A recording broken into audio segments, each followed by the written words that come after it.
That's working. Now the question will be if the sound is working. Ooh, it did a weird thing. That was trying. Bot is running. That's good.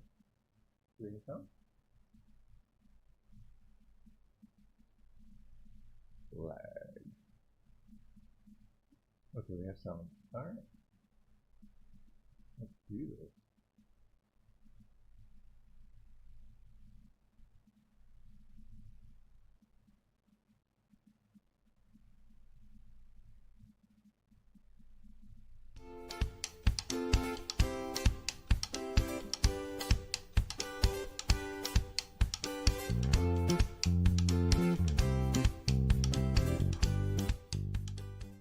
Hello and welcome. This is Kevin, also known as AWOL, and we are back today with yet another, well, it's another bag actually. And this one, I really meant to make this into like another tutorial video, but then when I got to messing with this green, it really just threw me completely off. So, I just felt like it was going to be too difficult to be a tutorial, but I figured, you know what, rather than going on to the other bigger project that I plan on working on, I thought I would spend some time with you guys here today and answer any questions and kind of talk about what this is. And I was just telling Mandy, I really think I'm going to try to revisit the same exact pattern if I can find enough thread to do it. So essentially, I need 3 skeins each of 12 different colors in order to make this thing happen. So that's the thing. So hey, Minute Craft made it here. Hello. And it looks like we have a working bot, so that's fun. So essentially this is the same pattern we've been playing with, right? Except for this time I'm making it like it's several bracelets wide, with the big main difference being that every other one is in the different colors, brown and then the green. Now, as I was saying, I was having trouble with the green, and that's why you might actually be able to tell it's difficult, but these don't match exactly. The color that's down here is what's in the center of this one. So as hard as I tried, I put my glasses on, I turned on all the lights in the room I could. I was doing everything in my power to try to properly match up the greens, and I tell you what, it was a nightmare. It was absolutely like the hardest thing ever. Mind you, the brown is this wonderful fade, which is really cool and all, except at least you can sort of tell most of them apart. It's the 2 darkest ones. If there's going to be any mistakes anywhere in this, it's going to be between the 2 dark ones, because those are really super close. So what I did with the dark one was I started off on the 3rd darkest and then went inwards with the light. So it goes 3, 2, 1, and then 6, 5, 4. So 3, 2, 1, 6, 5, 4, and that makes it so that way it goes from the lightest color inside, and you can follow it straight to the darkest color over here. Like it's just this all 6 colors just going straight across. And I thought that was a lot of fun and makes it sort of, you know, kind of, you've got the pattern going on, but it sort of turns into this color fade thing that's really cool. If I had done it any other way, you could have had more contrast or different whatevers. And then what I did with the greens were I took the lightest green, and that's like the constant, to put down as the contrast to the darker browns. So you have the darker greens at the top and then the lighter greens in this section. And that was kind of what I was trying for. But like I said, like some of the greens didn't quite. I was lucky if I managed to get the greens to line up right just within their own little segments.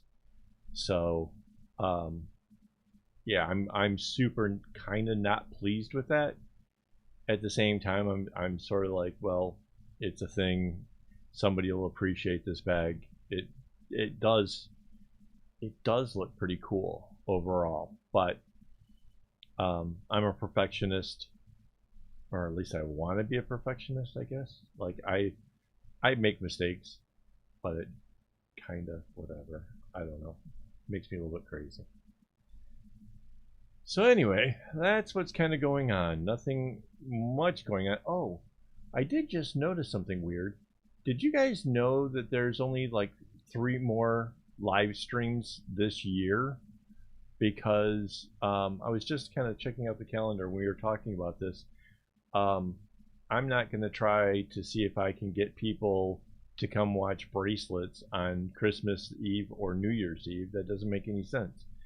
I might try for some videos for that, but this is going to be like, yeah, there's only like 3 more for after this. So, yeah, crazy, right? Yeah, no, I understand. People like to listen to me talk about knots while doing their own knots. I'm totally down with that. That's totally cool. Anyway, but yeah, that's what's kind of that kind of struck me as a little bit funny. So yeah, I am kind of torn. I have to say, I am kind of torn. I gave Mandy reason to believe that the next bag or next pillow would be the rainbow one, but then the red and gray one, that sounds really kind of fun too. So I'm like, you know, it really, it could go either way. I could do whichever, and I'm sure everybody will have fun and think it's neat. But I really don't know which one I want to work on, because like the red and gray one, that's like a super familiar pattern, and it's something that I know and love, and that would be cool. However, the rainbow one is essentially this pattern here. I could continue working on the same kind of things that I've been working on and showing people different ways of doing this pattern, and that would kind of make more sense, right? It is. Well, it's okay. If you remember the bag that I made for my what traveler's journal, like um, that is the pattern. That's the same one that's on the leather clipboard. That's the pattern, you know. And I mean, that is totally my style. Like that's why it's on my clipboard, right? It's because that's totally my thing. So part of me is like, yeah, I should totally go over and do that. However, I like how a lot of my videos and stuff are take a pattern and then just try going harder and harder with it. And let's face it, that's what the rainbow one is it's this pattern just going absolutely bonkers with it. And yeah, it is without a doubt. I know it's going to be insane. Like, that's just way fun. Oh, the other thing about this pattern, what we're doing here, so obviously when you join 2 bracelets together, there's an extra row. It's the row where the knot is, where the 2 things come together. And if you haven't already noticed, the brown is wider than the green, and that's because in every instance the brown is winning the extra row on either side. And that's why you got the little dots on the side that are in brown. It's just a choice I had to make. Now I could have done it to where it's always on the right hand side or whatever, but I liked how the fade of the brown was so amazing, and I just kind of wanted the brown to be the stronger whatever of this whole bracelet thing.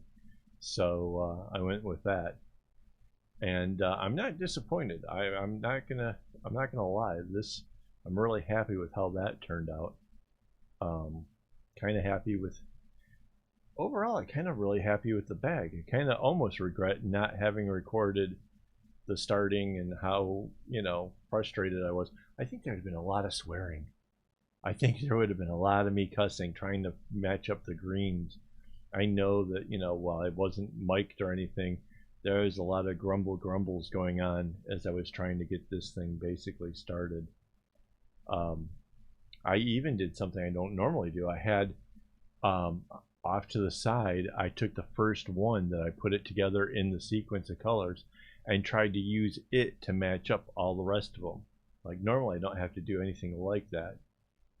But this one, it was all the colors were just so close.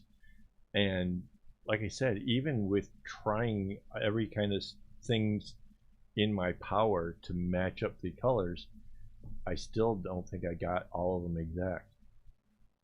So yeah, I mean it was rough. It was rough. I should stop whining. It looks cool. Somebody will be pleased with it, I'm sure. I'm actually kind of half tempted, and like I said before, I've been thinking about making one of the bags be like the next secret word game, which we still haven't got. I still haven't figured out, like, should I just go ahead and do one? I don't know what the prize should be. I don't know what the word should be. Should I get a sponsor, somebody to like pay for a bag that can be the giveaway? I don't know. I haven't quite figured out what I'm doing this time. So, hang on, some drink.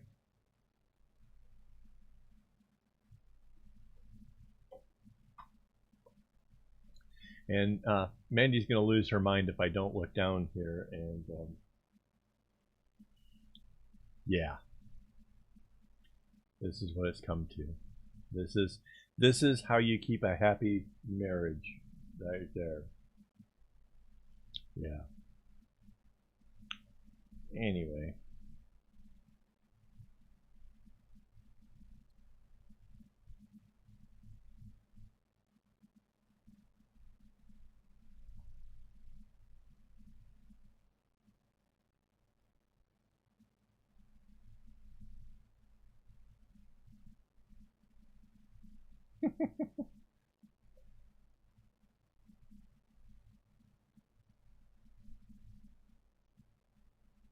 Trying to.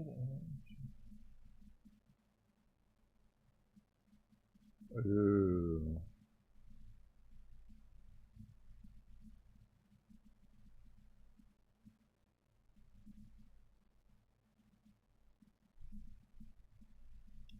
Yeah, I kind of feel where you're going with that. Like, one of the things I love about a triangular base is that there's just one knot at the end that basically is the thing that holds off all the other previous ones. So when you try to go flat with it, you don't get that. Are those strings going to be going on the inside of this little card holder thing? If they're going to the inside, you can tie them to the other side. You have to make it like, I don't know, 1/8 of an inch longer or something. Because I know that, like, I didn't expect my little coin thingy to be as whatever. Anyways, you make it just a little bit longer than what you think you need. You tie it to the other one on the other side, and then you leave a little bit of the string, because if you cut the strings right off at the knot, it will come untied. That's a given. So if this is something you can turn inside out, you tie the two sides together, which seals it off, and then you leave yourself just you cut the strings with like 3 mm, 4 mm, something like that. So yeah, you need to have it just a little bit longer than you might expect. Like, it really, like, those extra knots create let's go down here. Slide this over. When it comes down, it kind of comes over this way to join the two sides, and that might be more than just 1 or 2 knots to get that little corner to make it come together, to tie together on the inside. And then the knots that you tied on the inside take up a little bit of space, so you might want to give yourself just a little bit of leeway to have the cards in there. I don't have that exactly mapped off, like how many knots it takes to do that, but I do know that that's a thing, and that's, yeah.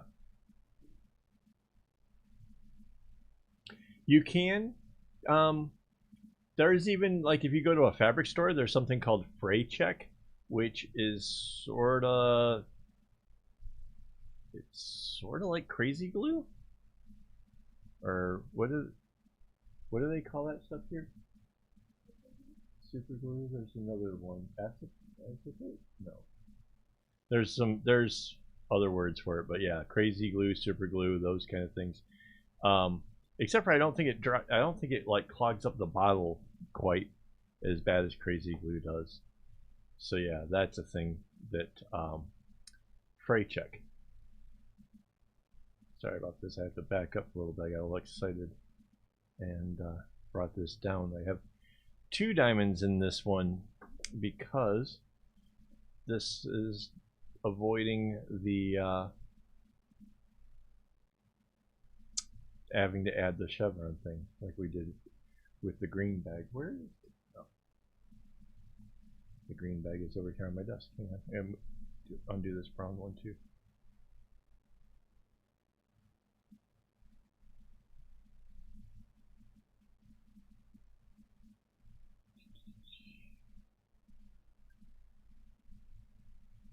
Yeah, I wonder where Irina is. Yes, nail polish should do the trick. It is the kind of thing that whatever, especially like on the inside. But I find that you still kind of want to leave like a little bit of a tail on those last knots, you know, and then drip your nail polish or glue or whatever on that.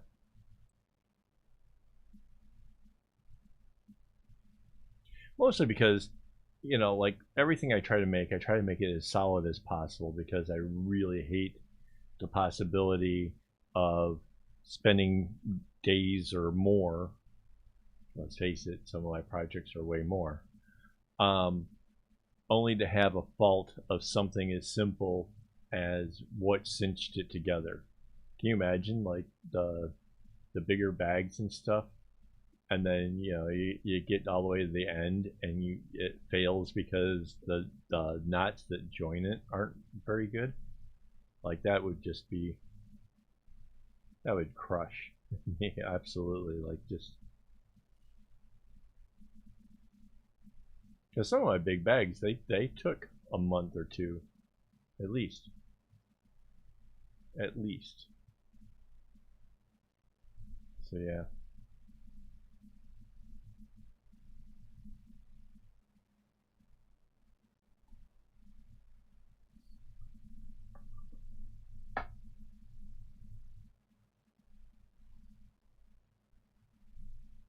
Yeah, you're one of those that's made enough things that to know like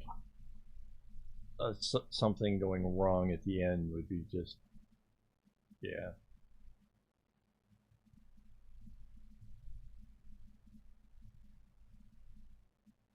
Hello, Jolly.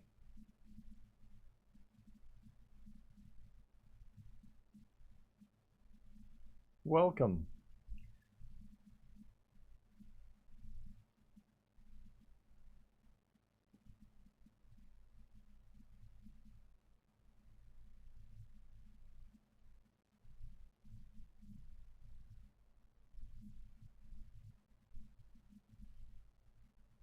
So yeah, pretty much I have to say though, this this bag here is going together pretty quickly as far as small bags go. Um, I I believe that has a lot to do with the ability to kind of work on a given area pretty well for you know, like long durations of time. So that's kind of good. I mean, but this is way more advanced. That's why I was kind of thinking, no, this would have made a cool tutorial because this is really some doozy of a thinker kind of pattern. But yeah, kind of wasn't feeling it when I got to trying to sort out the colors. But if I can find the string, if I have to do this in DMC, like let's say I really want to do this pattern, I think if I do this in DMC, instead of having 8 loops, I think it would require like 10. And the amount of string needed to do 10 loops, or even 9 loops, I guess. 9 would probably come out almost the same size. But even doing like 9 loops, that's a lot of string, a lot of DMC. That's going to be expensive. I'd have to really, really want it for something like that. Or somebody else would have to really want it and want to help with the cost of the string. Because, yeah.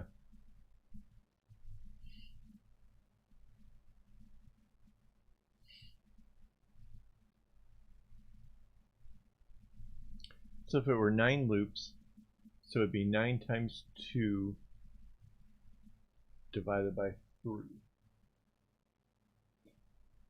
Yeah, so 6 skeins. No, sorry. Oh wait, yeah, no. You can't do it by 9, it'd have to be 10. So it'd be 10 times 2 divided by 3. So it's like 7 skeins for... Oh. That's 7 skeins. I take it back because it's different. 12 colors instead of 6 colors. So it'd be 1, 2, 3, 4, 5 times 2 divided by 3.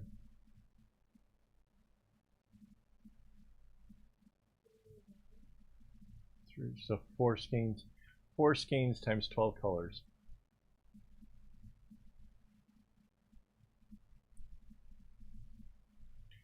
My original math was how big the whole overall bag is, which gave me the number of skeins if it was just going to be 6 colors. But that's not true, it's 12 colors. Yeah, I easily get turned around when it comes to the numbers, and unless I'm like laying things out, I can get really turned around with it.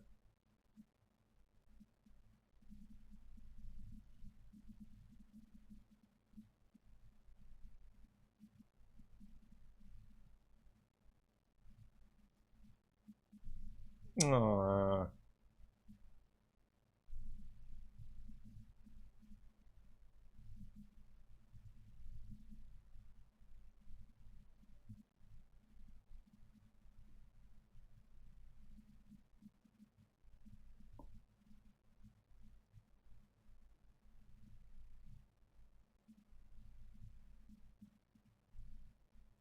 Hey, just Strength Things made it.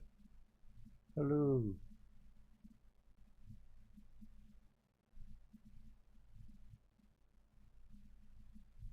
Rainbow made it, and Rainbow's got bacon?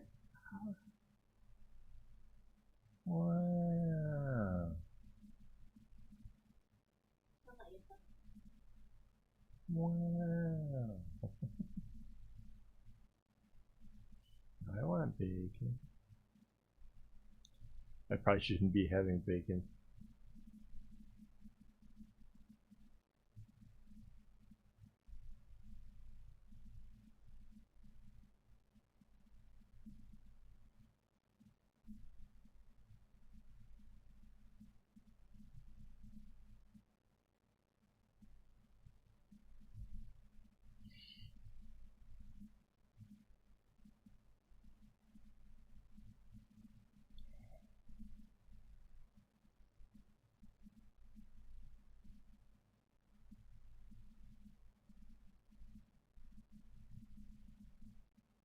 All right.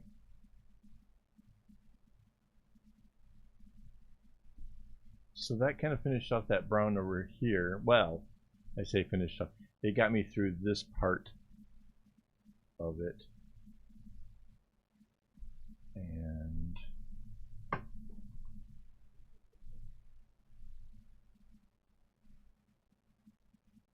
yeah.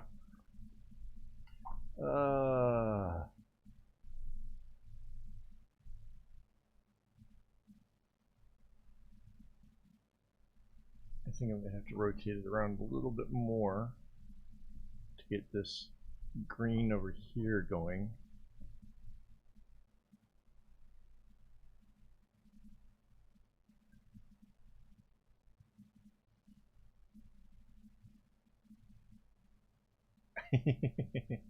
Yeah. Yeah. I'm actually doing okay on not needing food at the moment, so I guess maybe starting the food topic earlier makes more sense. I don't know. It's always towards the end of the thing and you guys start mentioning stuff that sounds good, and I can't stand it because then I really want something. So yeah.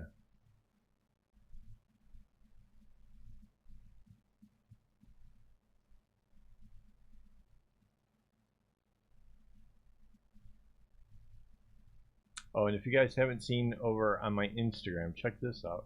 Let's see if I can. Look at that. That's fresh.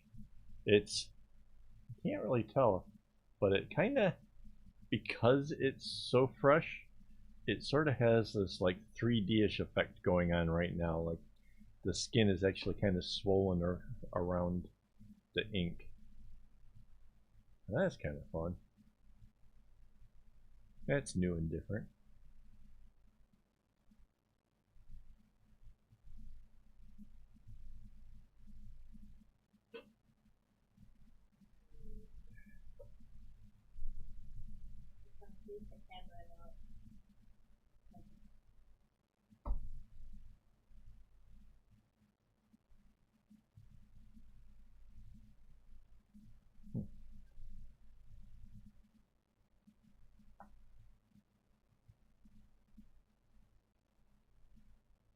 Why is the camera so closing?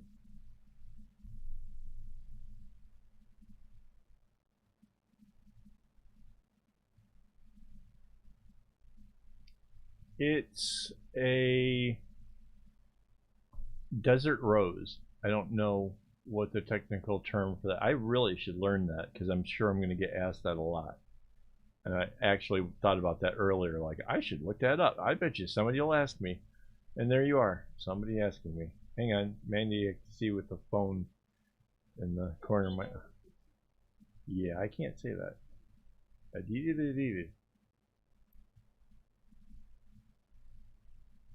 What?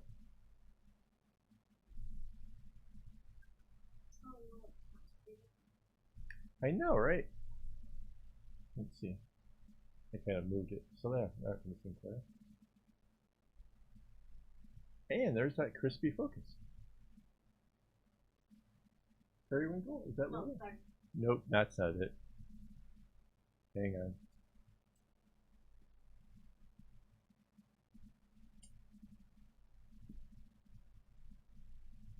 So it's like a tree that grows over here, and one of the parts that really kind of blows my mind about it is has such a strong desire to flower that there'll still be blossoms on it even when it's like losing leaves because it's the heat of the summer and it's just hot and it's not getting rain, and but it still has these beautiful flowers, and they kind of look a little bit like a pinwheel kind of thing, and it comes in really cool colors. Like there's, yeah, okay.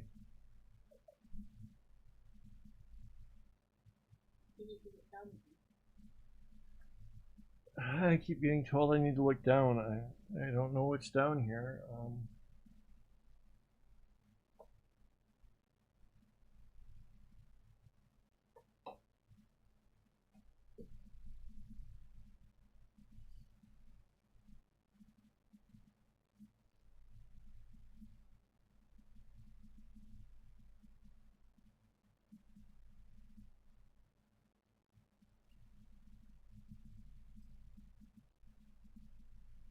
I don't know. I have to explain what some. I don't know what it. Yeah, I don't know. I don't know. Maybe you could explain what it is, then I can learn something new.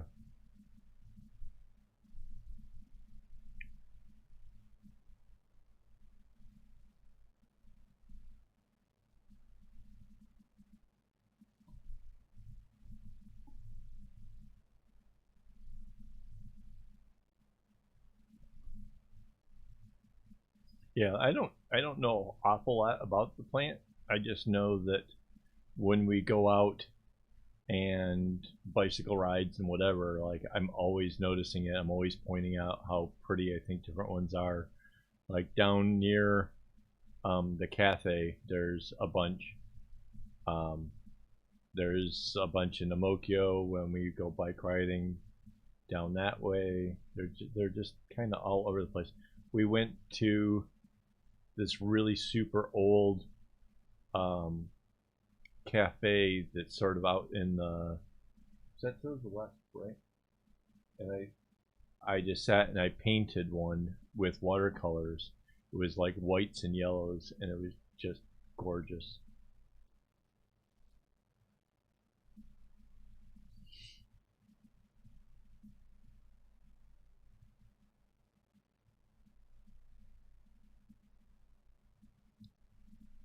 Okay, I don't know anything about Asian vampires except for hopping.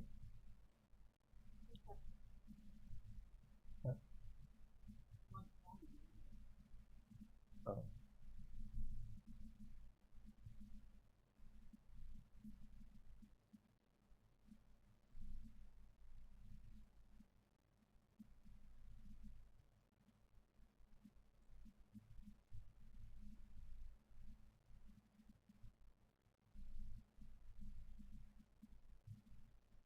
Yeah, so my whole reason for the flower thing was um, it is one of my favorite plants here in Singapore, and that since Singapore has really become my home, um, just one more thing that, cause like originally what I wanted to do was like sacred geometry rings in the shape that like cover the space of like a outline of Singapore.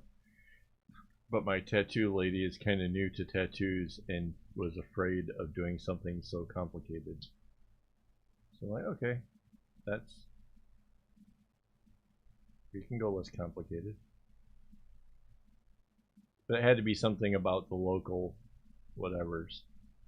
And so it became a flower.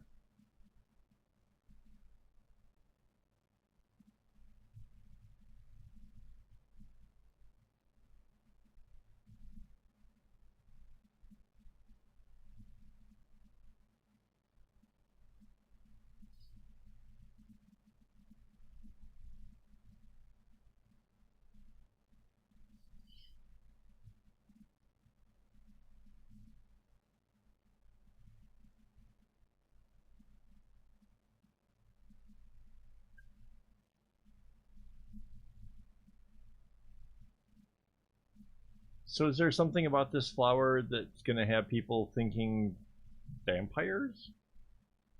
Like are locals going to look at this and be like, ah!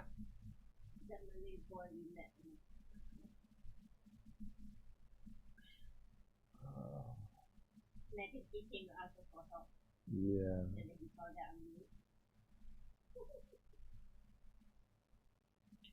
Or the guy that came to me and asked if I could see the woman across the park.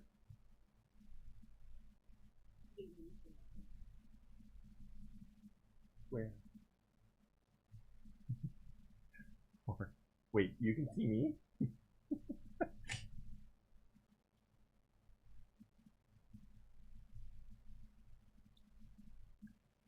Uh, yeah, I don't think I've lived in a place that had as much belief in ghosts and things of that nature. Like, I mean, I know a lot of people talk about ghosts, and I have like family in England who swears that there are ghosts in their pub. But here, we've had a few instances where people have approached us just literally scared, almost witless. And I'm just, what? Like, how? What? Yeah. One of them, I think, if I'm not mistaken, he said that he had smelled something that set him into believing that there was something um, supernatural or whatever just beyond um, where the light, where it was well lit, and he was really freaked out, and he just wanted to go home, and he wanted somebody to walk with him up to a much more lit place where he could find a taxi to get home, and pretty much begged Mandy and me to go walk with him up there just to be on the safe side. Another instance was a guy, we were on our way to a 7-Eleven not far from our house, and we were just walking along, and there was an elderly woman wearing white, like somewhere between a dress and pajamas, but it was during the ghost month, and so he turned to us and suddenly went, "Can you guys see her too?" And like I told Mandy, really, honestly, my answer should have been, "What? You can see me?" But thought of that after, like, you know. Yeah, life in Singapore is really good. I love this country. The crime rate here is super slow. We just had a guy in TikTok that wanted to prove a point. He went to a Starbucks, left his laptop sitting on one of the counters, went off, had lunch, came back, and his laptop was still there. I mean, I'm from Detroit. That kind of stuff doesn't happen in Detroit. You get up to up to the counter to ask for a straw and your laptop's gone. I mean, it's a whole different world here. People are a lot less crummy to one another. I mean, you still get the occasional busybody or whatever, people that aren't as kind or nice to be around. But I mean, overall, it's a great place. I love it here.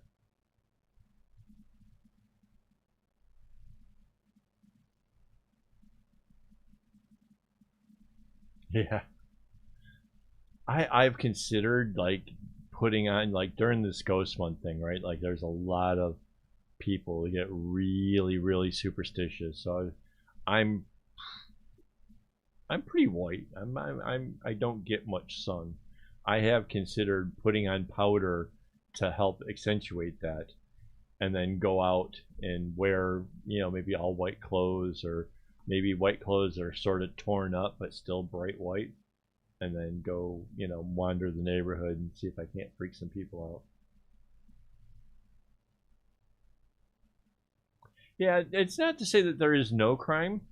It's just way better. Like, there's so many more stories of people having their passports returned, or,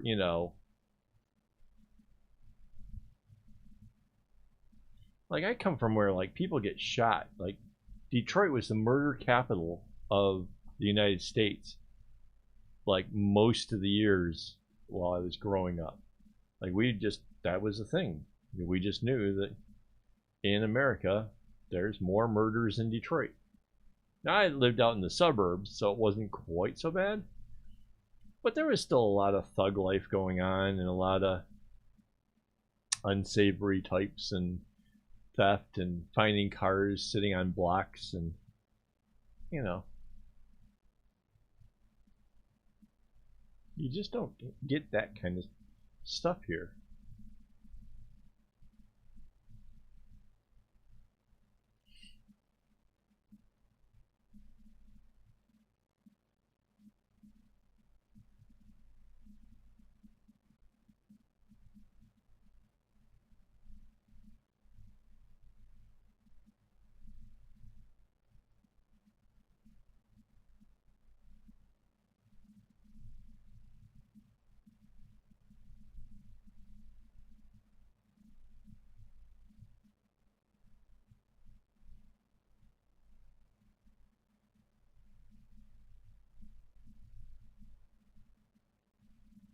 Yeah, see, yeah, even the UK, I would imagine, is far. We've seen people, like, on New Year's Day, like past midnight, so drunk out of their mind, that they can't stand up anymore, like young ladies, and everybody's doing everything in their power to try to get them home safe and stuff like that's, yeah.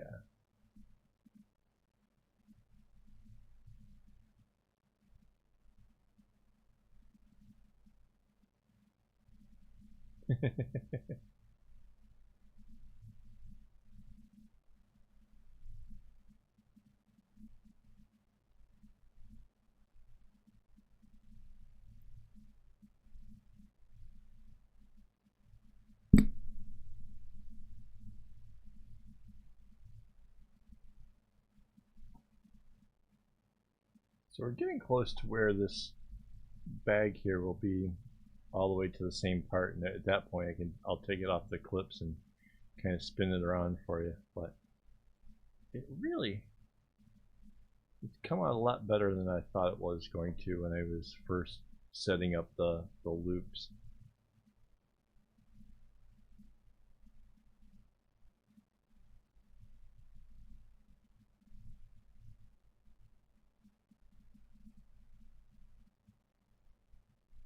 So as I was saying earlier before everybody showed up, this, every time it comes to the edge where the two pieces meet, it's the brown that wins and sends the green back into the direction that the green came from and puts the brown on the side where the brown is. So right here.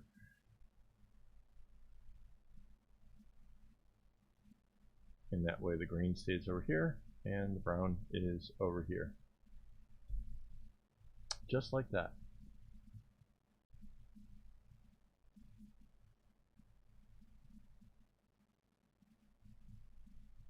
I keep feeling like there's just something about my head, just sort of.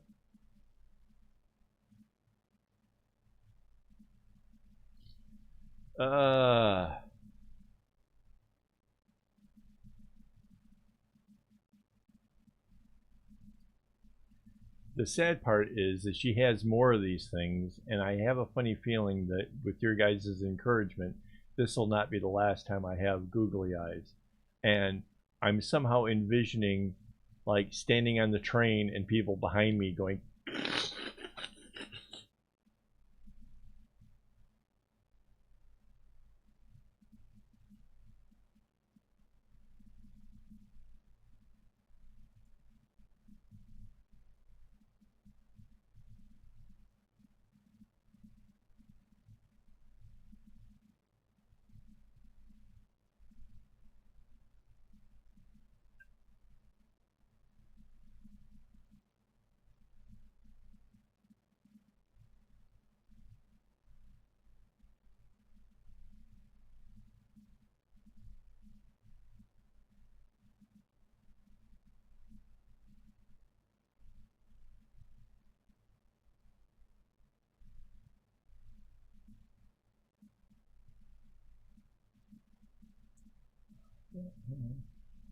I'm in top chat again.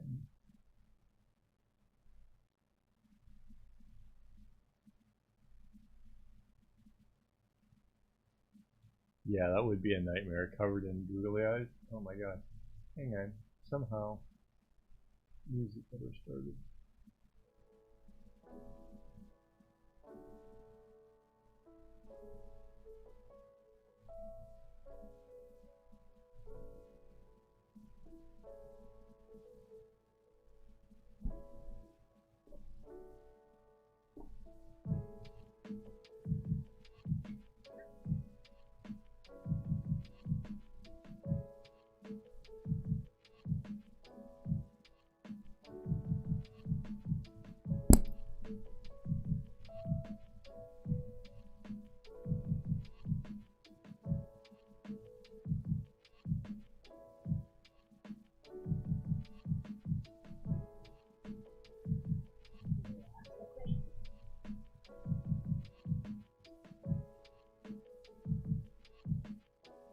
No, the googly eyes are entirely. I had to ask Mandy, like, if I do this, do they wiggle? Because I can't tell.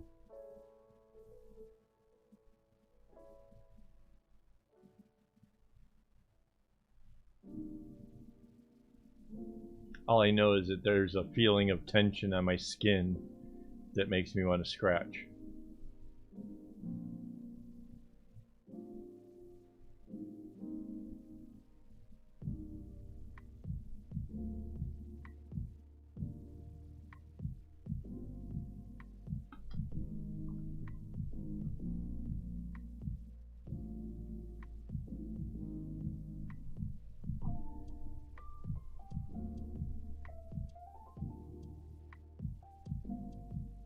So the thing about when you make a cylinder like this is the ability to kind of rotate it around to make it easier when you're working on different areas. That's, I think, is really super important, as opposed to like trying to work off the edge where you're obviously your tension's going to be off, things are just going to get messed up. It's just better to periodically rotate it around so that way you can be right where you want to do the thing.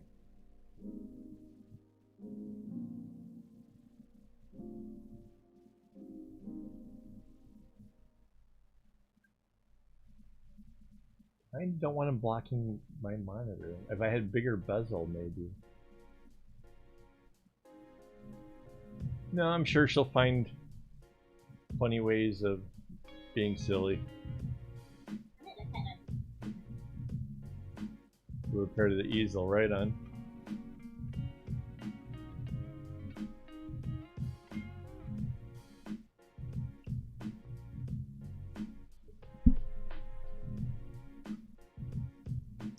Right.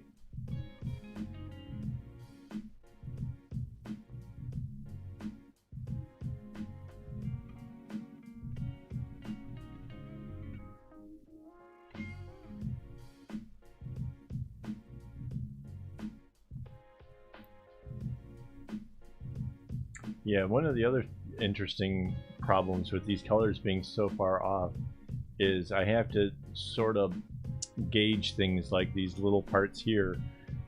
I have to gauge on knowing which direction things are supposed to go, as opposed to using colors to tell me when it's time to change or turn, because again, the greens are just so close to each other or whatever that it's sometimes difficult to kind of see what I'm supposed to be doing. So yeah.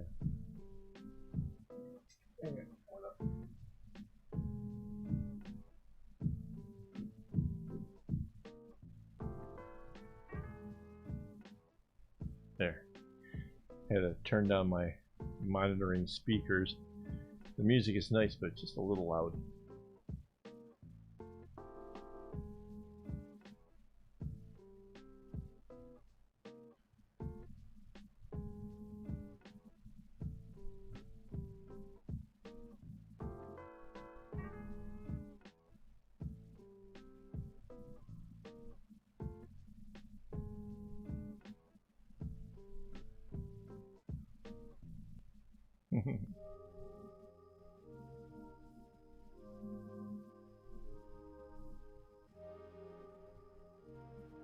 Maybe we put the eyes right about here.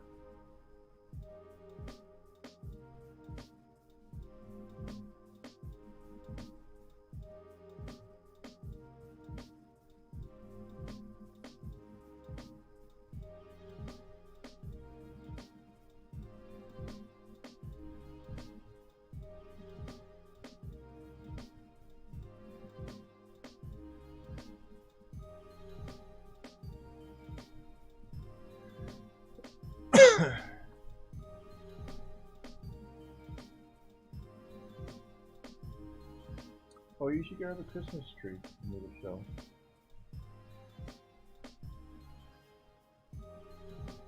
You should grab a Christmas tree near the show.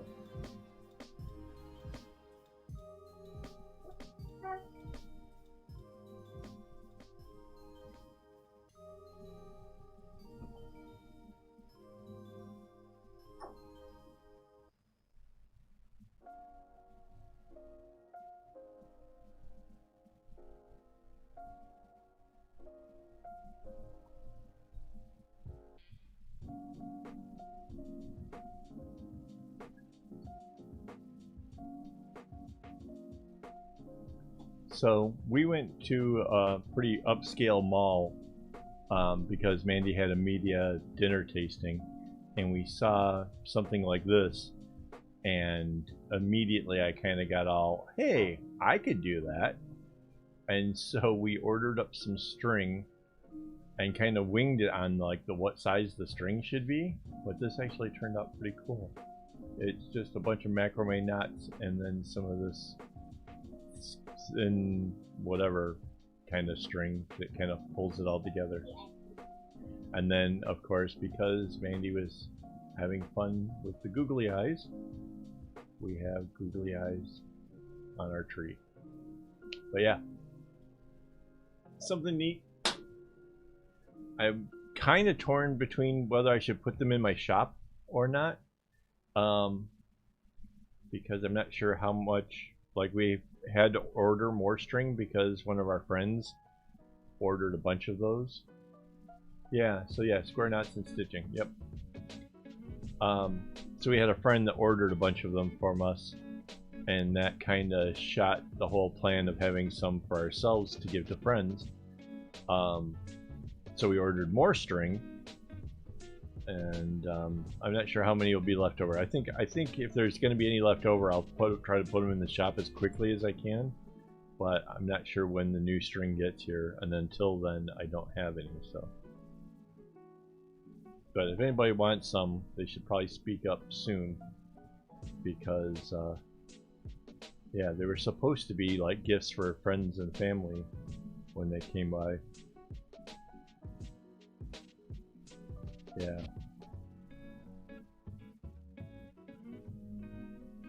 So yeah, we were selling them for $7 each, $7 Singapore, which has got to be like $5 USD, something like that.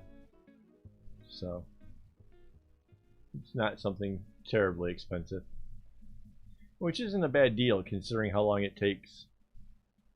So.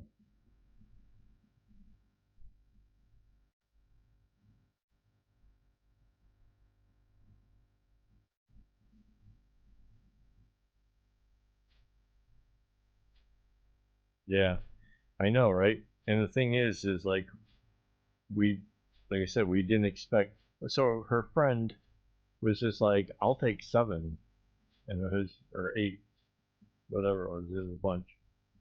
And so like that took most of what we had.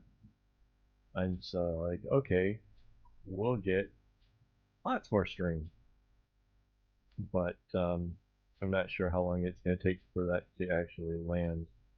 So yeah, I kind of need it like now if I'm gonna do it, right?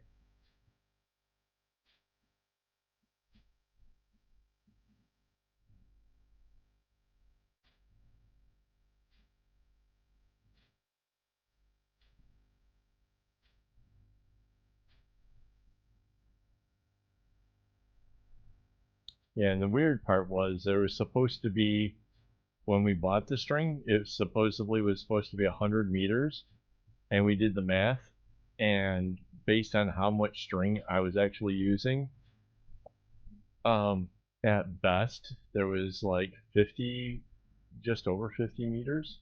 So like the seller is basically, you know, here's a lump of string, you're probably never going to measure it, so take that.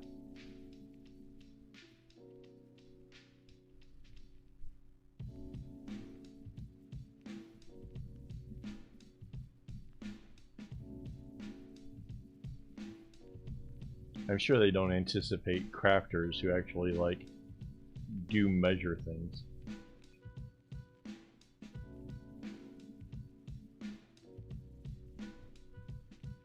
Oh no. Wait, does that make me like a preacher of floss or something?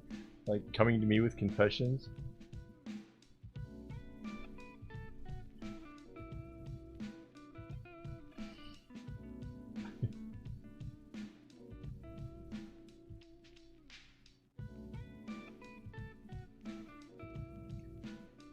So just string things, you're gonna have to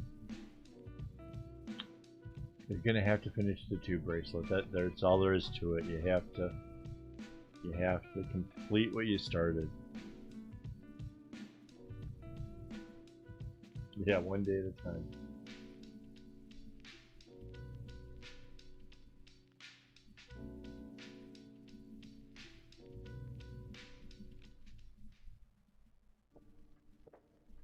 Well, tubes are definitely, you know, a challenge, especially on the patterns potentially. Tubes can be a real challenge. But you don't want to get yourself into a spot where, you know, you kind of ditch projects on the regular, having too many that you started and you're not sure what you're doing by the time you get back to it can be a problem.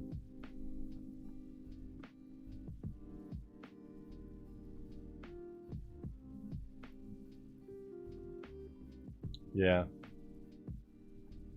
And I kind of blaze through it in like days. So yeah, I use string like a madman.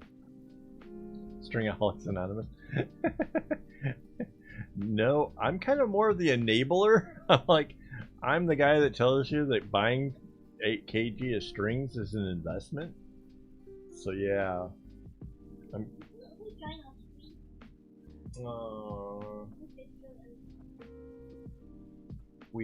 We have a very small joining the stream here today. Look at that.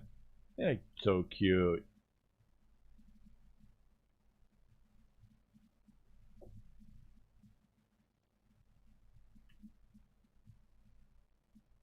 Unfortunately, that one happens to be watching along with, you know, a friend, so it's not like two separate, you know, viewers watching the stream, so it doesn't count towards the additional watch hours. So that's just saying.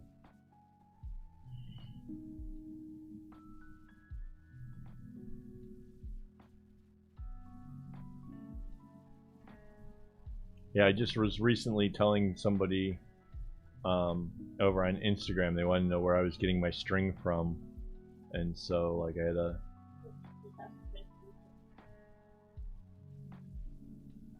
got my string tangling up and my resolution's going. What the heck?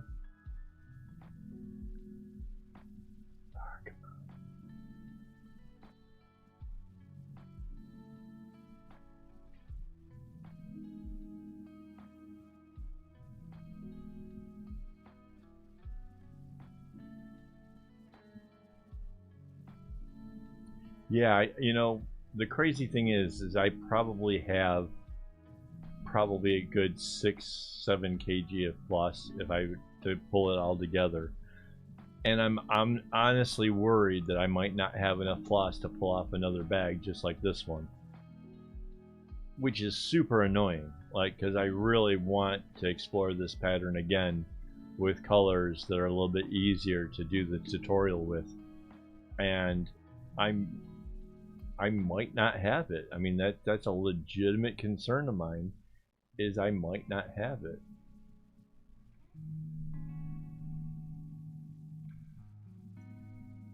Twelve different colors. And would you say 3 skeins? 3 skeins of 12 different colors each. Like, I might have like 1 or 2 bunch of different colors and stuff, but to have 12 colors that all work together, 6 and 6 that work together, yeah. And it can't be like this. It can't be this crazy so close to each other that it's unbearable thing, because that's the whole. I can't really go back. I don't know.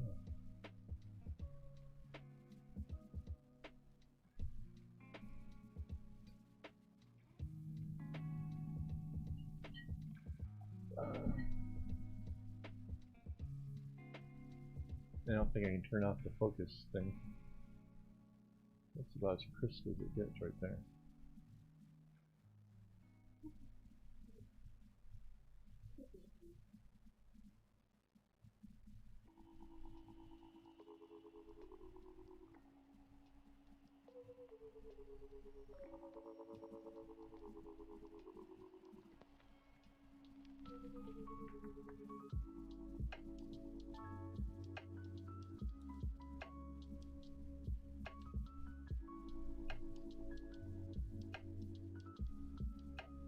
Oh, and so recently I was going through the airplane trolley, and I managed to take out a bunch of the extra stuff. There was some things in there. There was a wooden 64 slot Kumi thing, and I ended up putting a bunch of this stuff away in boxes because I don't use it frequently. So hopefully in the upcoming days here, when I get some more sorting done, more floss goes into the trolley and makes it a little bit easier for me to see what I actually have, so I can quit complaining about not having enough to redo a bracelet and figure out what I do have.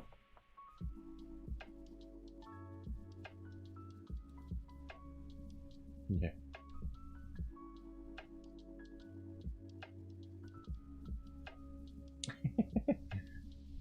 Yeah, you know, once upon a time, I would be like, 96 strings for a project, wow, that's gigantic.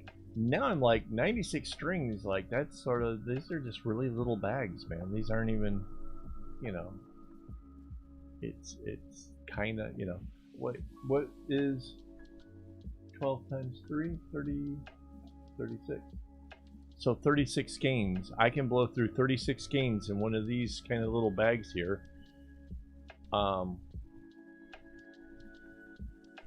If the pattern wasn't quite as painful as this one, I could probably do it in a couple days.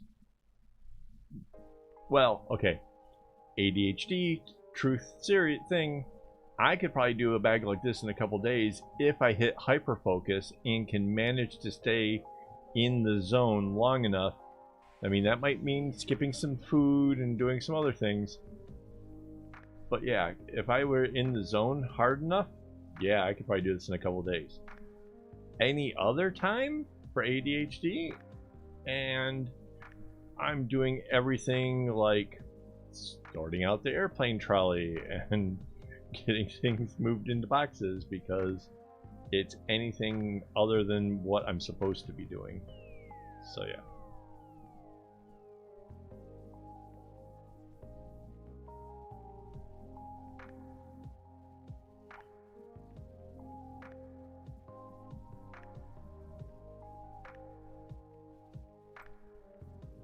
Yeah, there's a touch of that. I mean, realistically, there's having fewer amounts of string causes you to have to be creative. You have to come up with something based on what you have. However, I've kind of gotten to this point of where, you know, like I've honestly like thought about just making a bunch of like 12 string bracelets and things that are smaller and things that like newer people could be able to do, because that's kind of how I envision other channels that do friendship bracelet tutorial stuff is. But everybody's come to know me as the guy that does bigger things, and there's something kind of cool about being that guy. I don't know. I mean, I guess it doesn't always have to be big, but there is something about staying true to your brand and who you are and whatever. And it's what pretty much everybody comes to expect from me. And for me, there is something way more rewarding about finishing a bigger project than it is like the amount of dopamine my brain will give me for doing something big, like a pillow, is way more intense than doing a little 12-string bracelet, right? So like, even like now on my couch, I got this orange and a blue pillow. Like I just kind of marvel over the fact that like that actually happened. Like that's a real thing. It's in our house. It's wow. Oh man, I have over 1.5 kg of wasted like leftover bits of the strings, and I have no idea what to do with it. I was trying to see if I could team up with that guy in England who does he turns things on a lathe and like he likes to use epoxies and stuff. See if he wanted to do something with it, and you know, just all he had to do is kind of shout out to me for donating it, and I would have paid the 40 bucks it would have taken to send them a kg worth of odd floss or whatever. But yeah.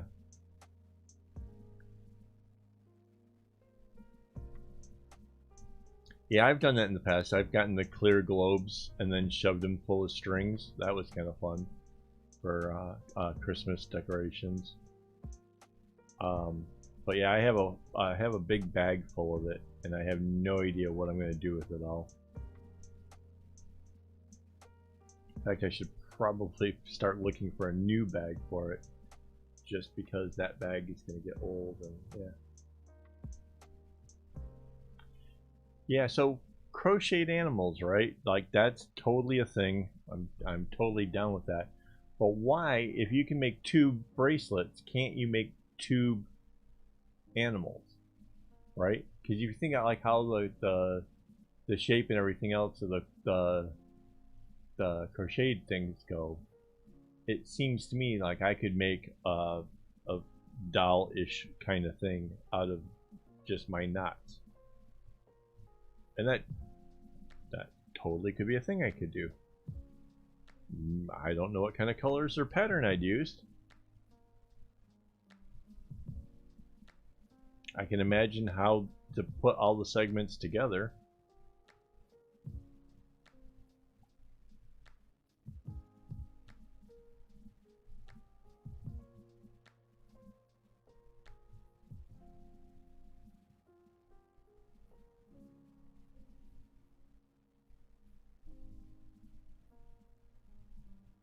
At one point, we explored the possibility of trying to make one long Kumi kind of rope where you just kept adding in floss whenever like you got too short, change it up, kind of knot together. But it's the knot, it was where you join the two pieces together that just really was the deal breaker, because it just wasn't working out. But if you could make like a giant Kumi, let's say you made one 30, 40, 50 meters long, and then coil it around, you could make a nice basket. So here's what we got so far. It's all the way around. And then basically I'm using the same as this, where this one was the shorter version where it's just like a little 8 in the middle. Well, here, let's go to here. Like it's just like an 8 in the middle, and then a longer version, and then a short. So we're going to basically use the same thing that was going on with this in this. And then in this one, kind of the way that this green disappeared before it got to the end, this greens and blues, the same thing is going to happen. It's going to be the brown that goes to the end. And if that works out really cool, then yeah, we're totally doing something else fun with this pattern.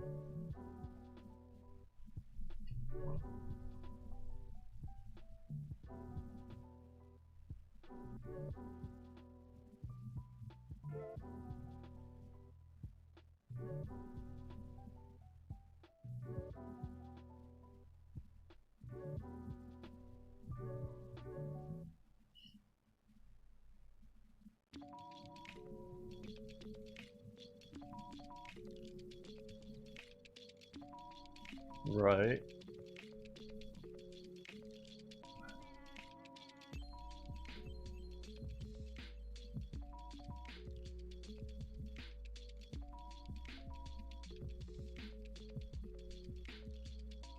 Oh no. Snapping a string is the worst.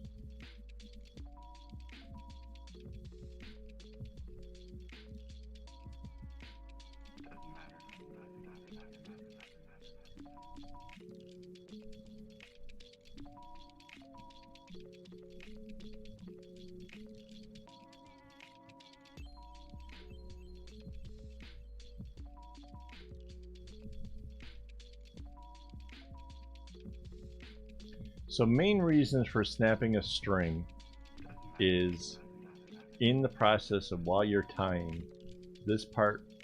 Let's see, back this up just a little bit.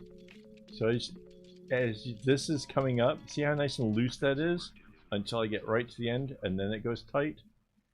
The typical reason why a string breaks is because you're pulling from here, and see that tension, see how this string moves and then you're doing this, so you're actually dragging this.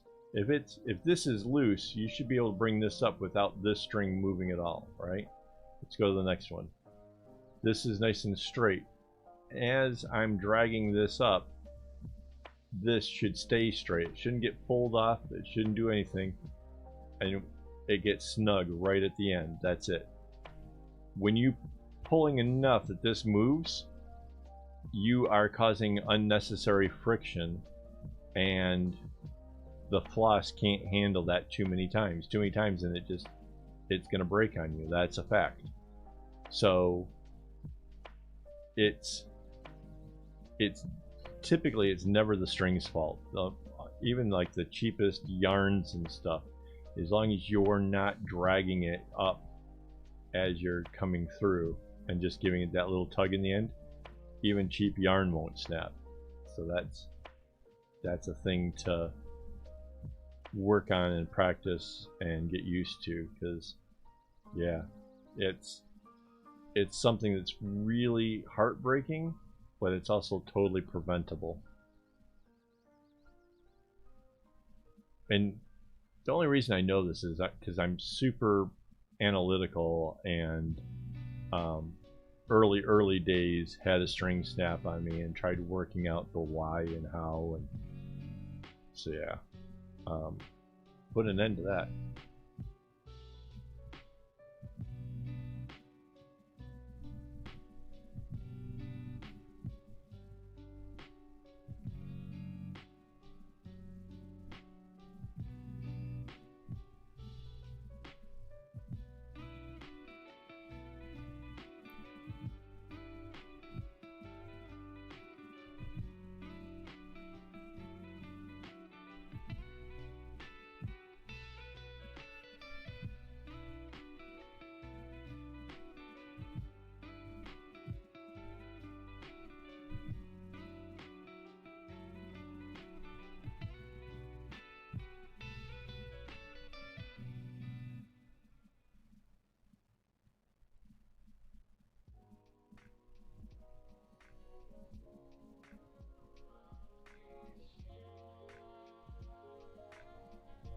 Yeah, I guess if it's on a tube, adding it back to alpha style, you'll almost not even notice it, because that little end that, you know, is left from where you started into it or whatever, that can get tossed to the inside of the bracelet, and nobody will be wiser.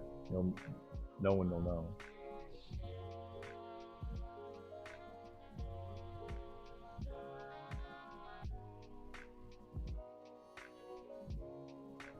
Alright, good night.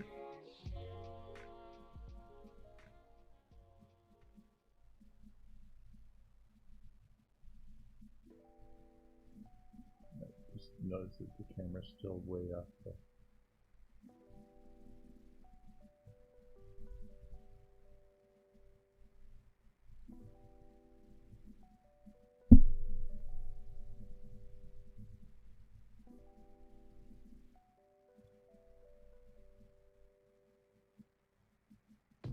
Yeah.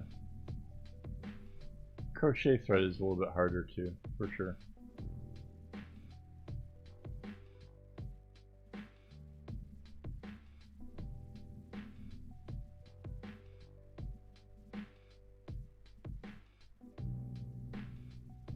I took some of that crochet string and tried to do an alpha basket before. It's huge. It has a very interesting spiral base to it, but it was big, and just getting one row around this thing was taking way long, and yeah, I just got discouraged and just stopped doing it. It's not often I give up on a project, but that thing was it was the same color over and over and over. It just keeps going around and around. It was, that thing was brutal.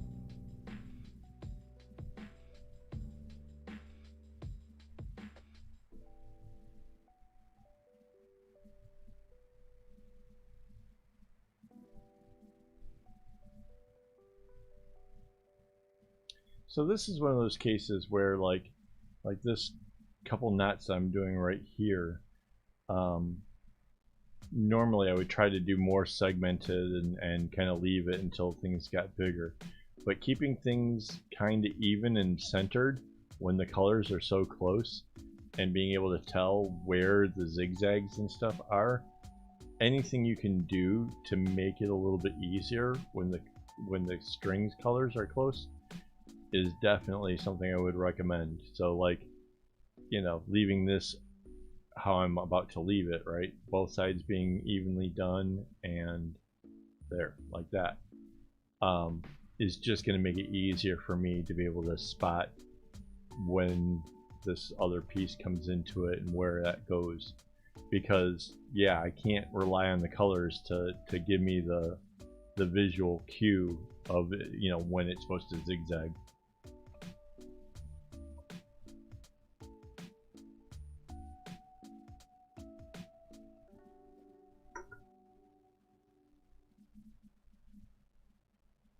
And it's kind of unfortunate because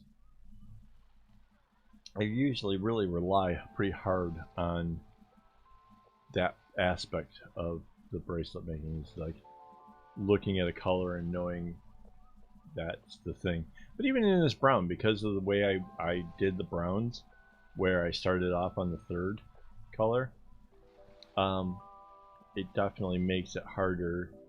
Like if I did a dark group and a light group, you know, like if I had gone 1 2 3 in and then this other one 6 5 4, that would have been way easier to spot, like where the two different things start and end, kind of thing. But this is just me being difficult on myself.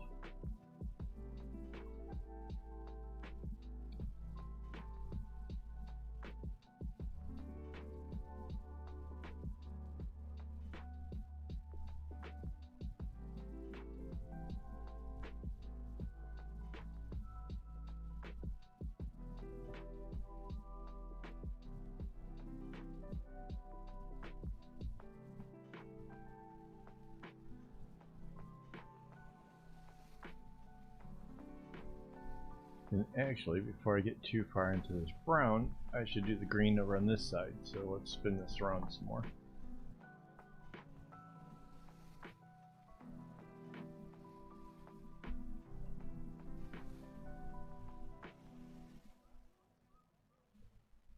Because I need the green at the end of this in order to complete out this brown row. So.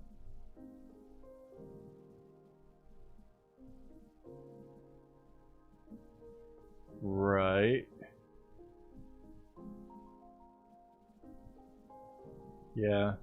I truly believe that there's a thing about bracelets and ADHD and how we can derive our dopamine by accomplishing rows or segments or things like that. And I think the segments is where the regular patterns really excel for us, because like this, like I got a little dopamine rush knowing that I finished that whole little area there, you know, went all the way around the whole tube, boom, big endorphin rush, right? Then once I finish the next one, I get it again. Then there's just one smaller one after that, again another rush, and then I just finish off the base, bam, bigger rush. Now the whole thing's done. Yeah, I really honestly think that, that there is a connection between these accomplishments, these barriers, whatever. And yeah, you're right, alpha, you don't really get that until you're at the end. Like there's no, oh, I did a thing, you know, and feel good about, until the whole thing's completed. And that's kind of, yeah. Right, Jolly, you're spot on, like Tetris.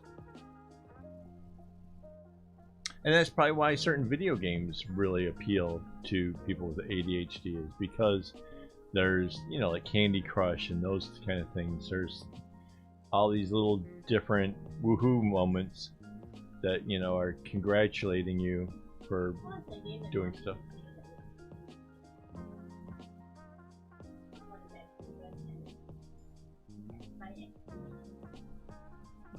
Yeah, I don't remember. Like it was one of those really off-branded ones. Yeah, Mom used. Yeah, my mother-in-law used to play something, one of these like off-branded, sort of kind of like Candy Crush, that genre of game. That used to be like amazing, fantastic, wow, you know, and she just ate that up, man. That was like brilliant. Just hit you with every kind of good, happy vibe.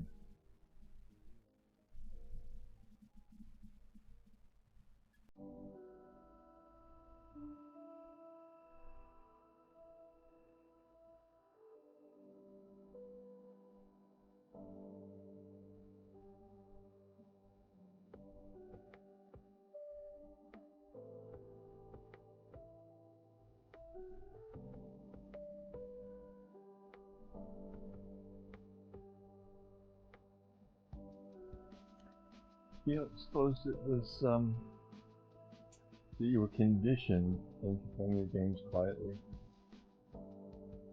You win!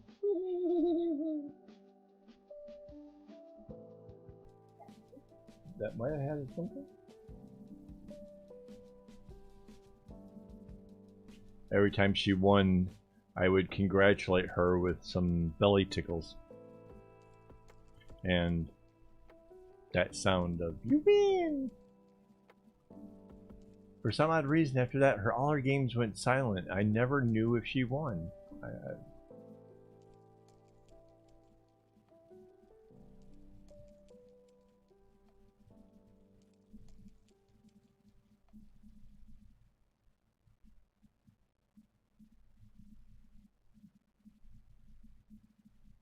Oh no.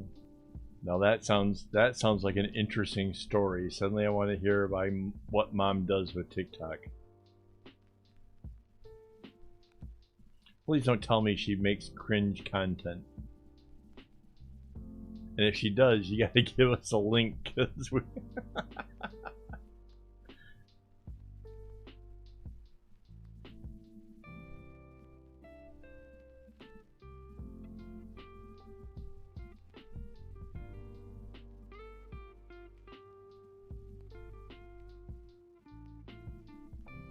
It's Dana. Hello. It's Dana.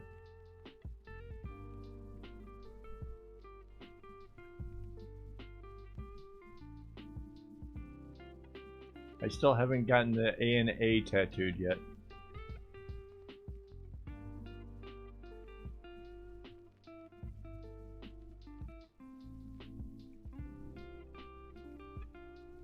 It has got to be what? 10 a.m.? 10:30 in the morning there for you, Dana?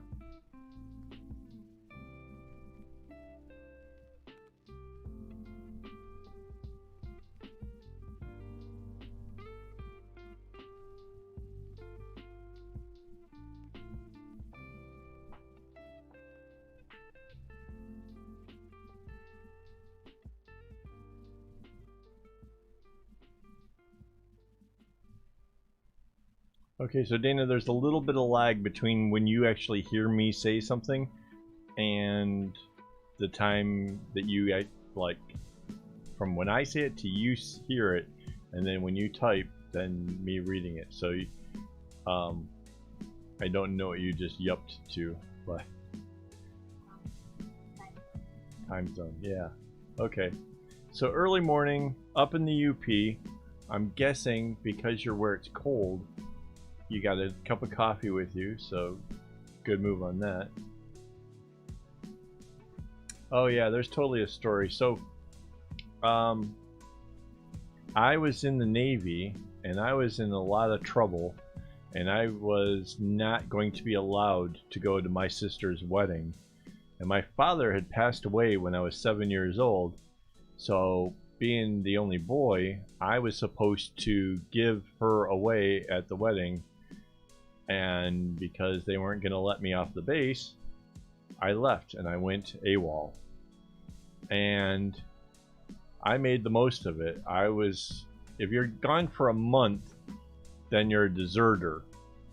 But less than a month, you're just AWOL. And I walked into a Denny's where a bunch of friends were hanging out, and there were 2 police officers sitting at the counter. And I came walking in the door, and this guy yelled, "It's AWOL!" And I about died on the spot, because that was, if those cops had actually like taken me to a naval base, they would have gotten a reward for turning me in. But for whatever reason, everybody just had a laugh and a chuckle, and my heart finally got beating regularly again. And everybody thought it was a big joke. But then, I don't know, later that year or going into the next year, I was making bracelets and starting something of a name for myself, and I discovered, being around a lot of people who were partakers of the devil's lettuce, they couldn't remember Kevin. That's just too ordinary, right? It's just Kevin. But if I said AWOL, but not to be confused with AWOL, they would get that, and they would see me. You know, there was these parties in Detroit going on every other week. It was at one of these 2 places, so it was either at the Mansion or at the Paradigm, and I was there every week for these parties because I was selling bracelets, and people would get high with me. You know, they'd be like, "Here, well, show me what you do, and I'll smoke this joint with you." Like, okay, like, works for me. So yeah, I was having a great time, and people really latched on to the whole AWOL thing. Like, that was like years and years of it, and it just, I don't know, I liked having a nickname that was sort of fun and remnant of whatever. And I finally, I had gone back to the service and finished out my time and whatever, and came back to Michigan and all that stuff later on. But AWOL sort of stuck around too, because it's so, AWOL is absent without leave, and a lot of people would say it was like my brain was often off and not, you know, concentrating on where it was supposed to be, or, you know, like I wasn't quite there. And that's, now looking back with a ADHD diagnosis, kind of makes a little bit more sense. Like, part of the whole not being there is the whole zoning out that comes from the ADHD. So yeah, there's the nickname kind of rocks from different levels. So yeah.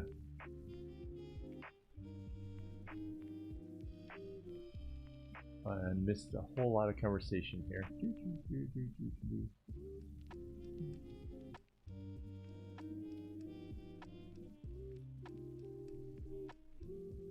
Wow. Checking me out from the bed. That's kind of funny. So, is it snowed up there? Because, yeah. So, Dana's up in the northern part of Michigan, which the closest I've ever been to being up in northern Michigan would be like October. And even in October, you get like a bit of snow. So I imagine by this time of year, it's probably treacherous. Yeah, may have been AWOL for a bit. Not quite there.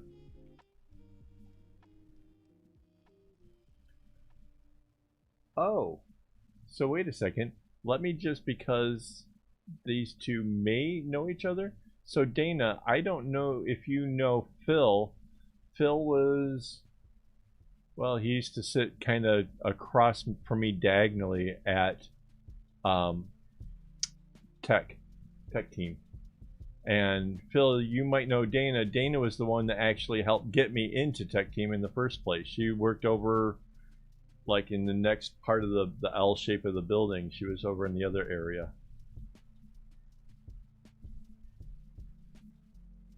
We were all once help desk technicians, if you can believe that.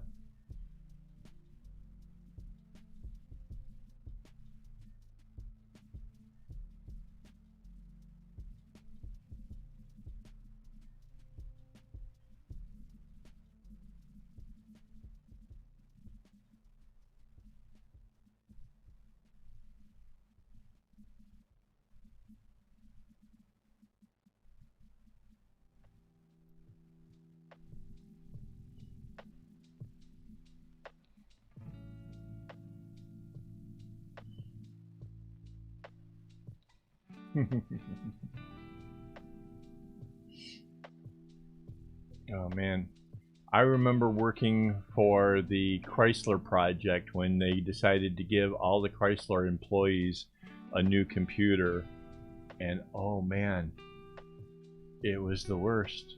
It was the absolute worst. We had people who would talk to you on the phone for a good 30 minutes, 45 minutes of just trying to plug in the peripherals and turn the computer on and get it started, and then running the discs and stuff that they needed to get the sound cards and all that going. Oh my god. Took a call for a broken mouse pad. No lie, broken mouse pad. I had to mute for a second, kind of. Okay, wait. Can you explain the problem you're having? Yeah. My mouse is all the way over and hitting the keyboard, but the cursor is only in like the middle of the screen. I can't get over to like where the trash bin is. I'm like, okay, pick up the mouse and recenter it. Oh gosh, that's so silly. Ha ha. Okay, thank you. I'm like, oh my god, dying, absolute dying.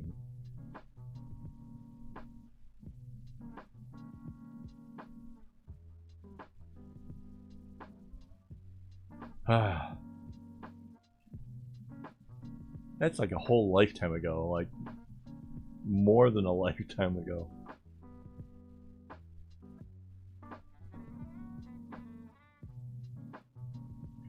Oh my god, that was like a major step. Like we did have to ask people to restart their computer, and this one chick, she insisted like that's not gonna fix it, she's done it, blah blah blah blah blah. And then she turned it off, got it restarted, and she's like, I'm gonna have to call you back, they're having a fire alarm or whatever. When she called back to let me know that basically because her fingers weren't around poking at things while the computer was starting, it actually started up and was working fine now.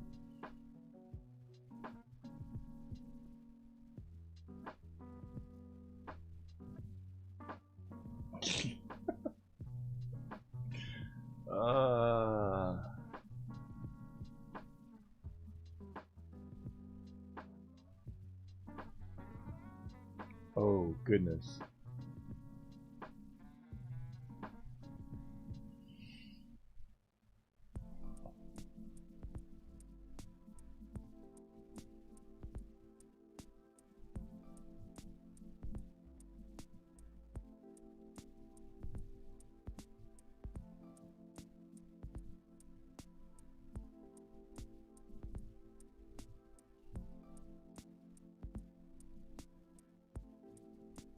Mind you, long before I ever even heard of or worked for a tech team, I had a computer and I plugged everything in and nothing was working, and I called, and I'm pretty sure it was tech team because that's who was supporting. I think it was CompuWare or whatever, whoever I bought the stupid thing from, and they tried to walk me through. I'm like, it's not coming on, you know, I just bought this thing, and I'm like, and they started walking me through some stuff. Did you hit the power button right? Yes, of course I hit the power button.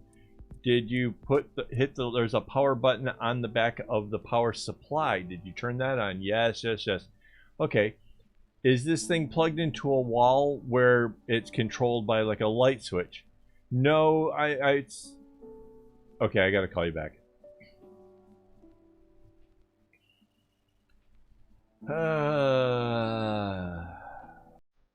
So once upon a time, I was the stuff of legend, but for like the wrong reason.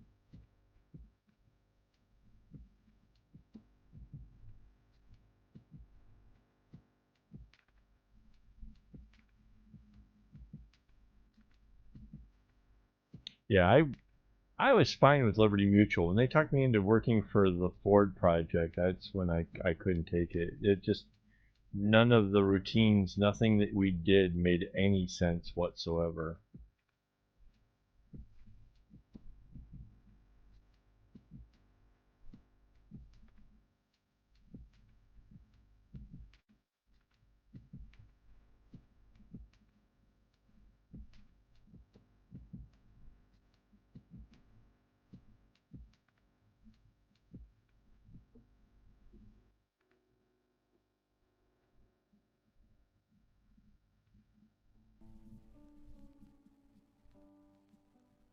Yes, it was like, well, Yahoo or whatever, one of those like community chatting things. But yes, that's exactly how we started talking.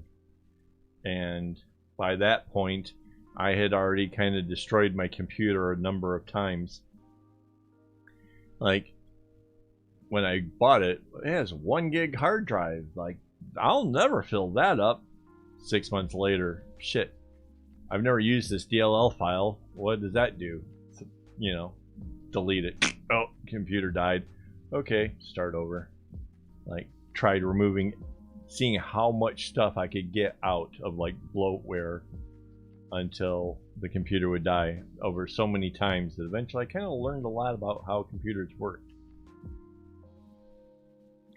So then going and actually doing it for a living sort of made sense.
The least favorite part is probably adding string when it gets too short. When I'm doing a big project and I get to the spot where I'm down to like really short strings and I have to change them up, that is probably my least favorite part. It takes all the rhythm of putting something together out of it. As far as the loops go, my wife makes most of the loops for me. She is extraordinarily good and fast at the Kumi, so that sort of a thing.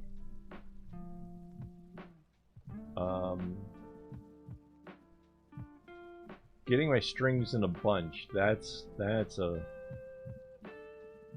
real headache for me. Definitely try to avoid all that.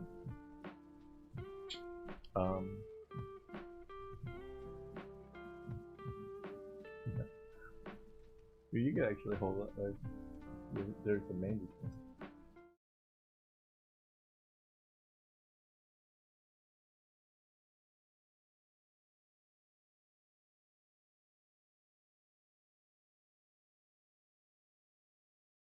Because this bag won't take too long, especially since I'm kind of on a roll now.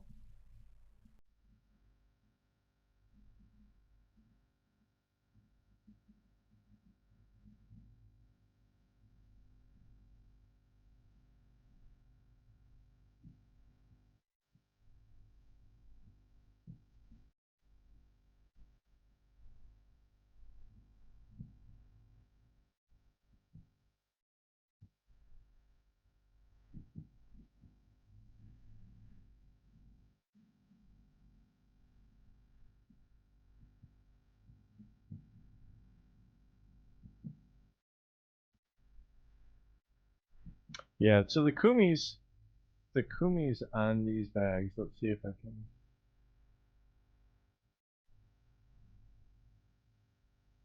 Basically, I don't know, a little bit short of a meter, folded in half, so you can hang it around your neck and have a little bag to carry your money or small wallet, that kind of stuff.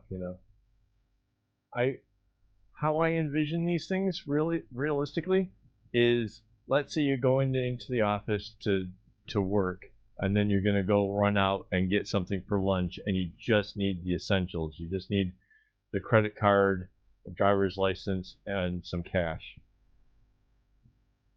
It's perfect for that sort of thing.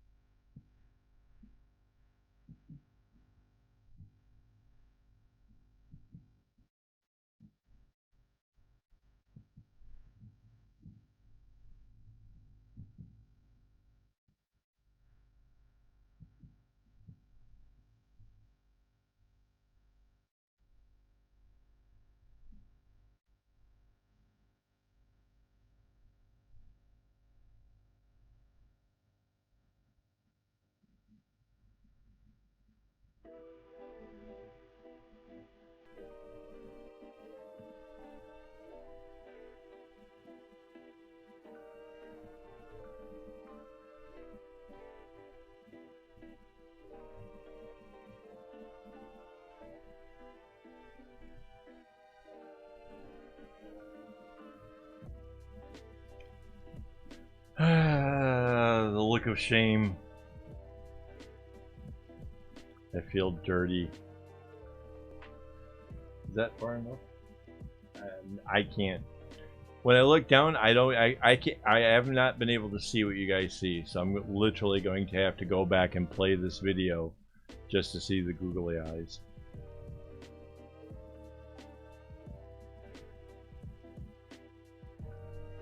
I'd actually kind of thought like we were just at the art store where the googly eyes were gotten, and I honestly thought maybe my wife might have forgotten about them, and that this wasn't going to happen. But no, no, no. She managed to find double-sided tape and everything. So yeah.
Look at this happy face over here. You feel bad about making this person this happy?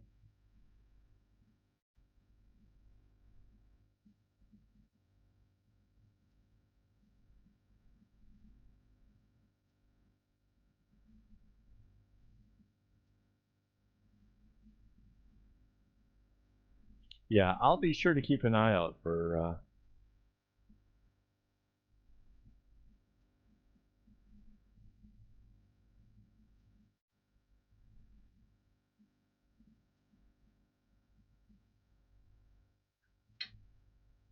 Yeah, Jolly, you should actually see the number of times that my wife has gotten really excited about doing a Kumi that it was supposed to be just for a loop, and actually have to back it out because she actually went too far with it. Like, that is legitimately a thing. And not just like once or twice.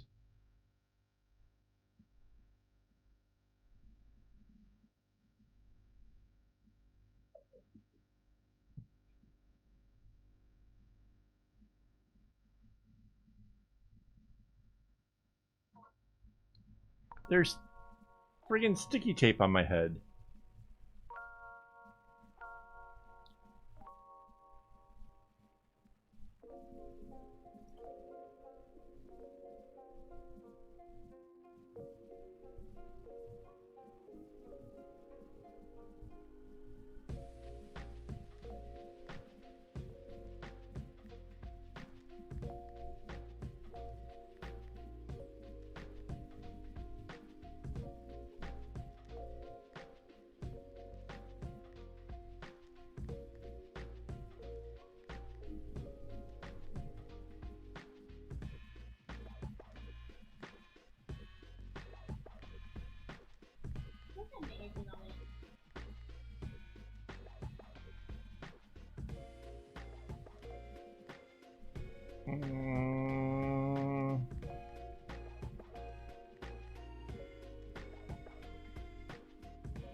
Why didn't you look?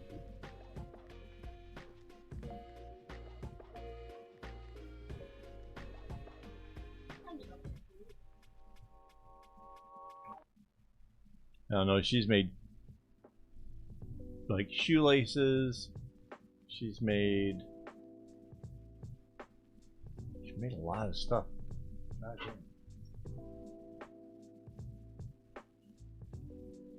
Like the only ones that she doesn't have to actually worry about are more like the just the loops or whatever, or the like when I'm making the pillows, like she doesn't have to do anything. A meter is almost the same as a yard. Like they're really, if you're not nitpicky, a meter is a yard. It's a slight difference when. Okay, Google. How many feet are in 2 meters? 2 meters is 6 feet, 6.74 inches. 6 feet, 6.74 inches. It's like I said, like, yeah, 6.5 foot. I mean, so it's really, it's not much more than a meter or yard.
I do love me some AliExpress.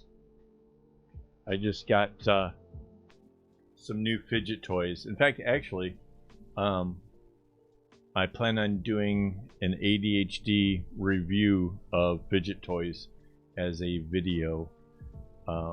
Couple reasons. One, those videos tend to get a lot of hits, and two, most of the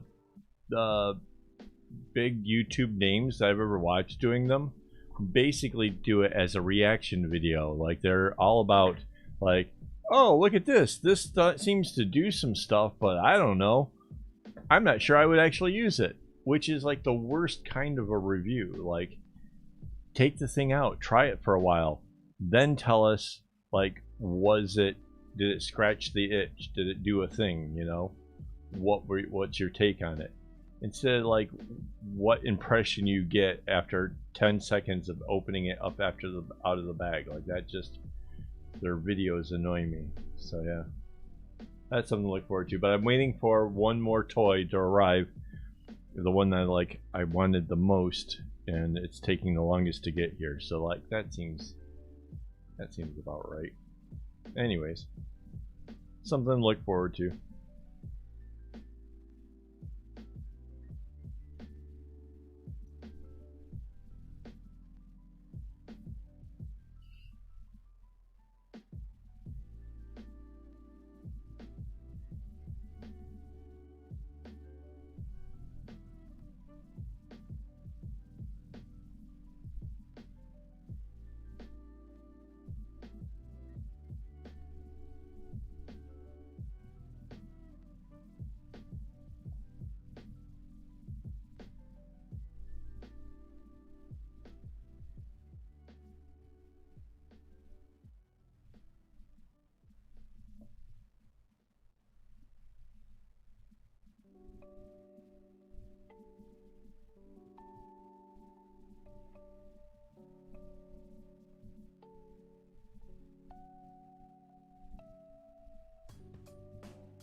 I don't think I've ever heard of DH-gate. I have no idea.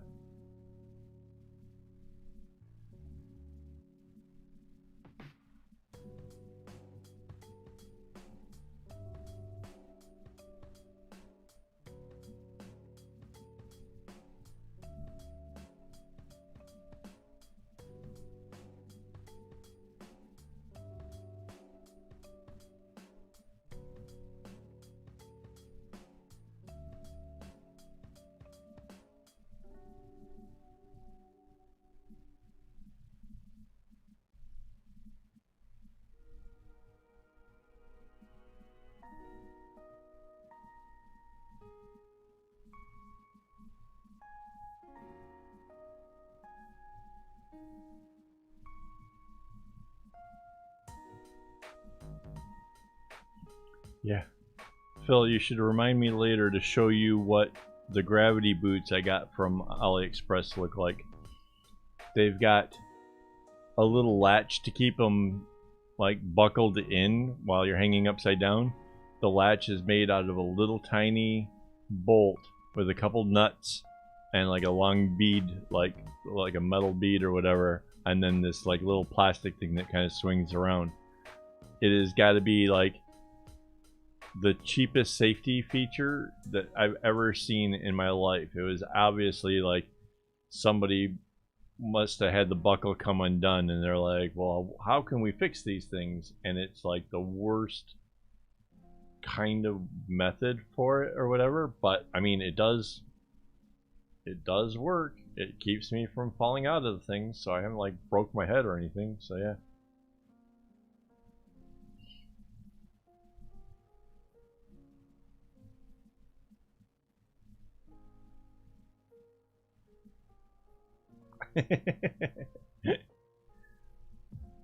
Wait, you're 1.4 meters tall? I'm 1.93.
Oh, did you see my smiley face came off? I was busy with that macrame thing and my nail caught the edge and broke off a piece, and then yeah, it was just inevitable. It wasn't going to stay on at that point.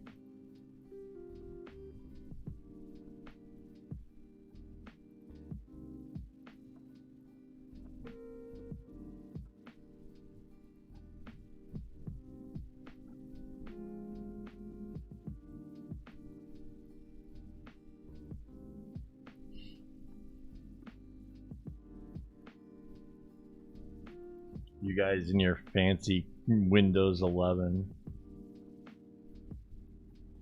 Us poor people over here with our computers that won't upgrade for some strange reason, even though they're relatively new. When I did the reef thing, it was like, I'm sorry, you can't have Windows 11.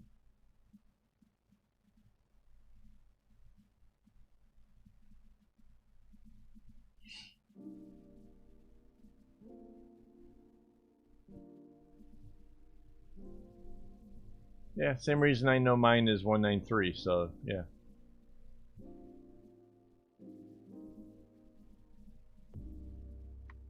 People are like, gosh, you're so tall. How tall are you? And if you say 6'4", they're like, huh?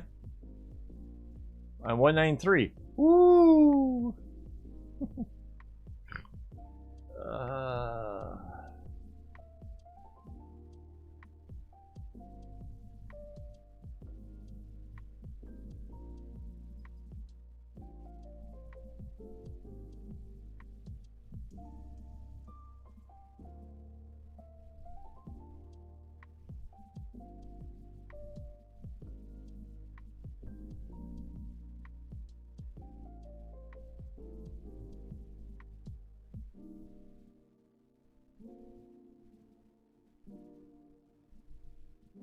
Yeah, I'm gonna have to agree with just string things that yes, Mandycam was definitely worth it.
Well, that kind of kept me a little bit wet for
So yeah, kind of digging how this pattern is coming out. Like, honestly, if I kind of had known that the green wouldn't be as big of a problem as I was foreseeing when I was first starting it, I think I really would have done a video tutorial with this thing.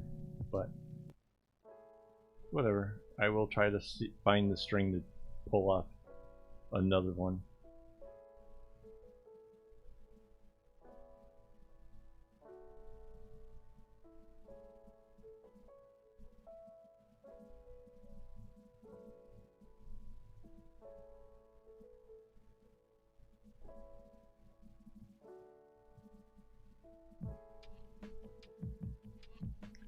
Okay, once upon a time, long, long ago, I used to carry a backpack with me, and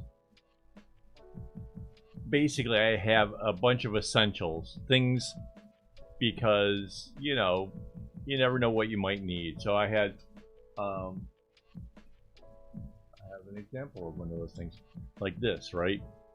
How cool is this? It's a bottle opener, it's a screwdriver, it's a can opener, it's a little wrenchy thing. There's like a knifey edge here. There's a ruler here. This is like a nail file. Really super useful, right? So I had a little Tupperware box that I used to keep all this stuff in, so that way like this wouldn't poke the edge of my backpack. This is the box. Now I had this out earlier because I wanted a place to put these really cool, fun stamps that I bought, right? But what did I discover under the lid? You want to guess why this is written under my lid for this little...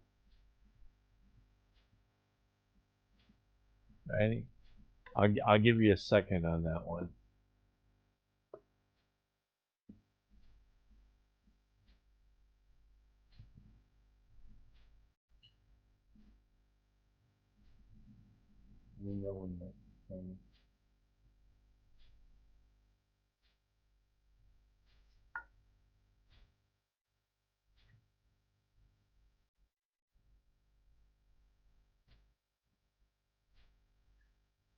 Yeah, that's a just in case.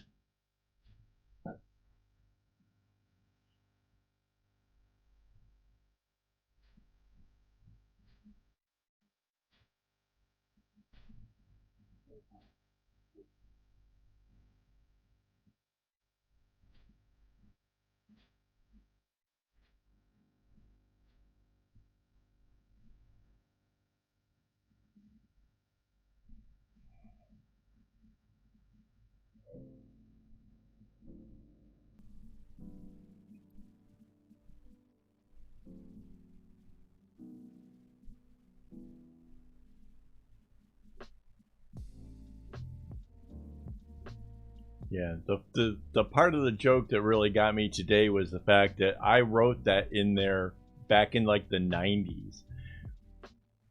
I had completely forgotten about it, and I'm like, why is this here? This is like my storage stuff for all my supplies for... Oh my god, it's a just in case.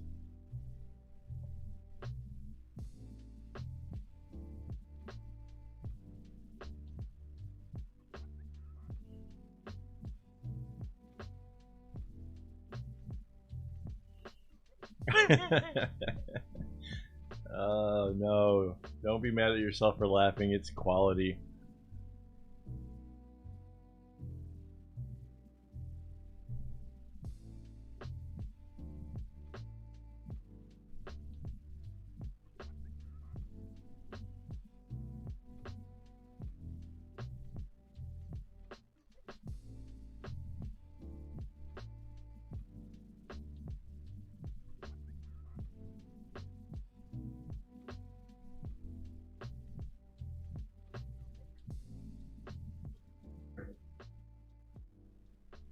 But yeah, I had a bunch of little odds and ends and stuff in there. There was like safety pins and just whatever. It was a bunch of meant to be emergency supply things. Many a time that came in handy.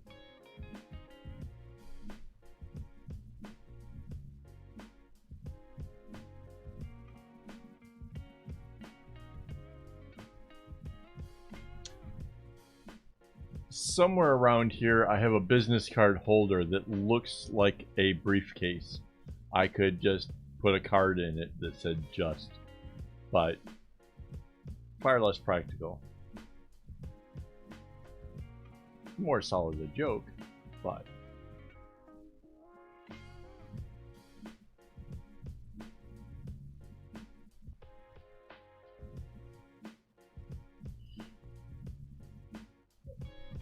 yeah.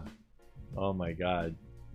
And my penmanship has made some of those notes like seriously like hieroglyphics. Like, I know that there's a thought here. I have no idea what the lunatic was trying to say, but there's clearly an attempt to you know, say something.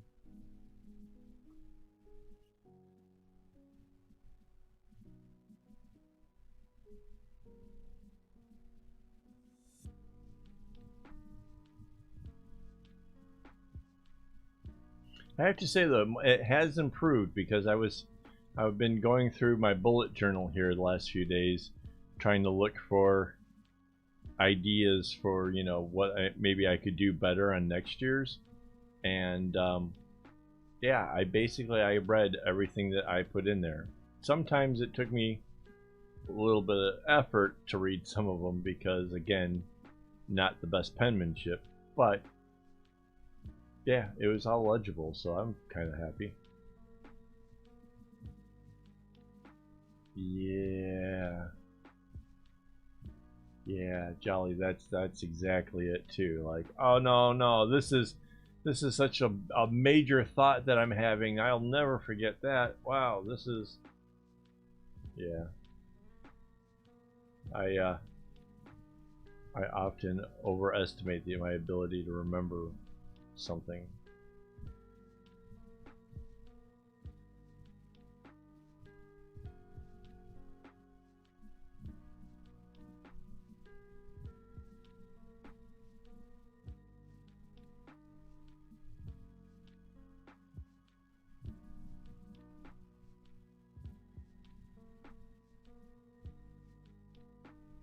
And I think the penmanship comes from the ADHD, the need to write it down quickly because my brain is already like, okay, I need to write down that I have this problem. Oh wait, I think I may have had a solution. No, that won't work because and then it just keeps going. And if you don't like write it down quickly, a flood of other thoughts are going to take over and ruin everything for you. So yeah.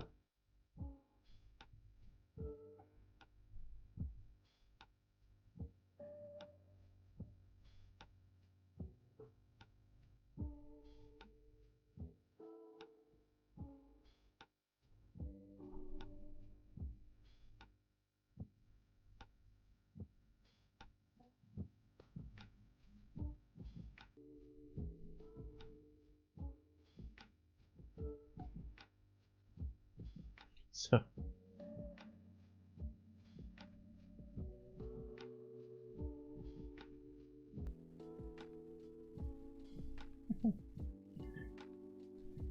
So back to my old tech team days, when I first got hired in, there was like a couple day orientation thing going on, and we were allowed to take notes, and we would be able to use those notes on a test that was going to assure whether or not we got our job.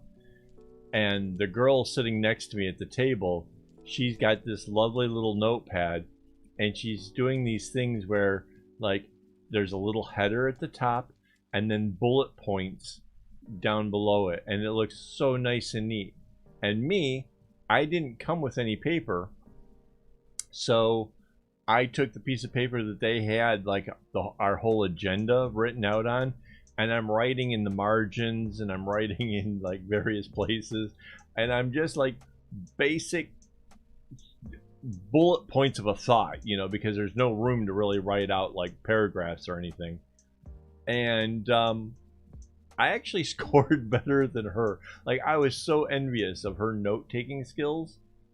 But I scored higher because somehow or another my brain was totally processing everything that they were saying, and my little notes on the page were all I needed to be able to ace this test. So yeah, whatever. Nice girl, but and nice note taking. Honestly, like, man, I would love to be able to take notes that well. Like, that was impressive. It looked nice.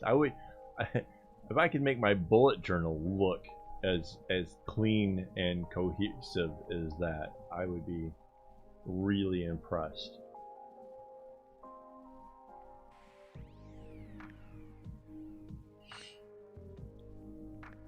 Yes, that's exactly it. The brain is going so fast, the hand can't keep up. And to make it matters worse, I can't spell to save my life. So, like, while I'm trying to get the computer to at least, come on, you know all the words. This has to look kind of like this. And Google's like, I have no idea, dude. Or Grammarly or whatever one is trying to proofread me. Like, yeah. And writing on paper just means I'm going to spell it all weird and then later on come back and have no idea what the heck that was.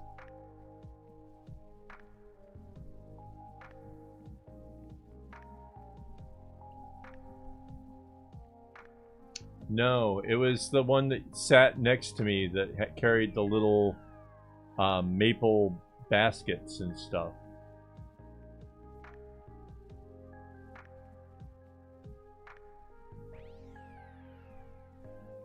The one that took me to a hockey game.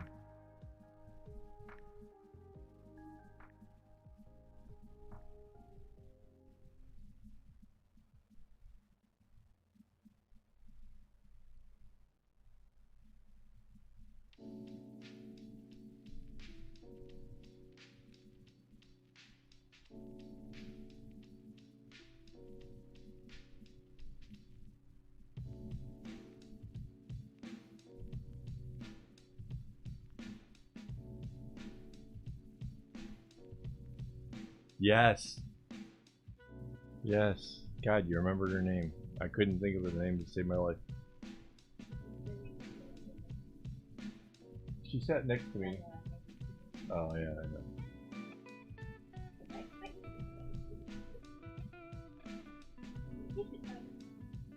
I think I have.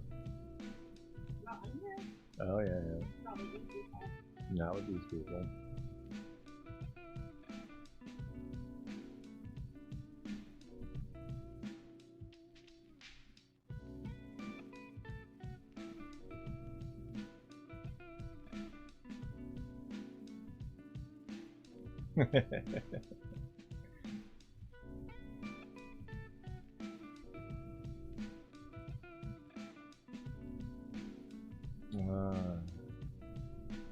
I would love to look back at some of like my old notes. Like I used to keep the Franklin planners, so I have all the what I had to do and what was accomplished and all the things. I would love to like have the pages of those old books to see whatever happened to it.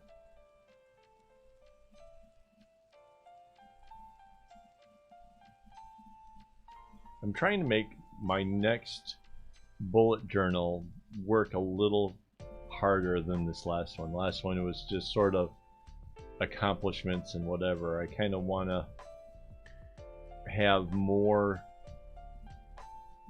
reflection, more whatever going into this next one.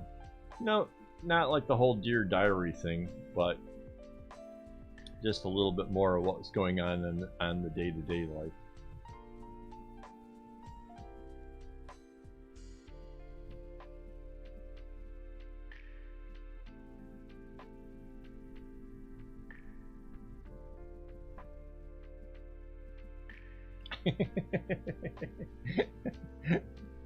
I like that. It was aliens.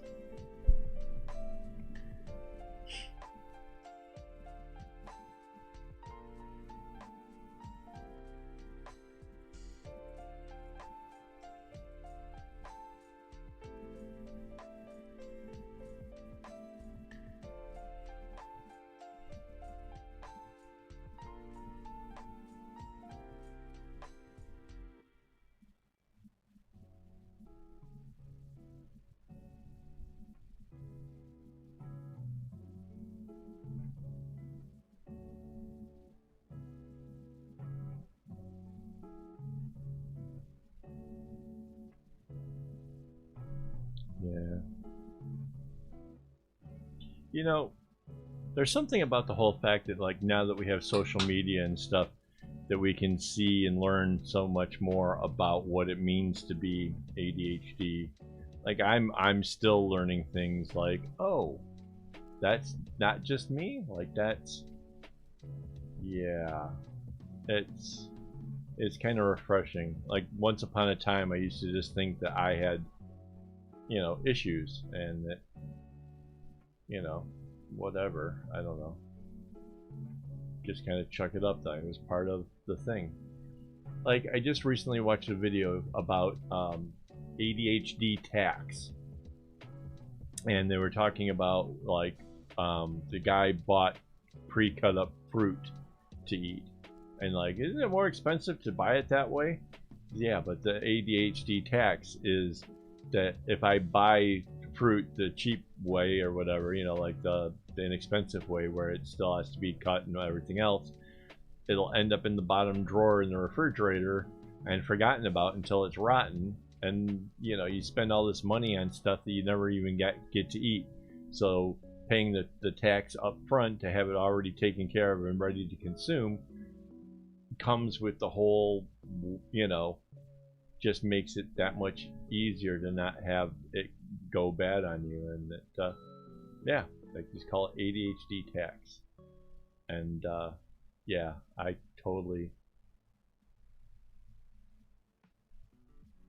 get it. That's totally me. Like, I've had that problem.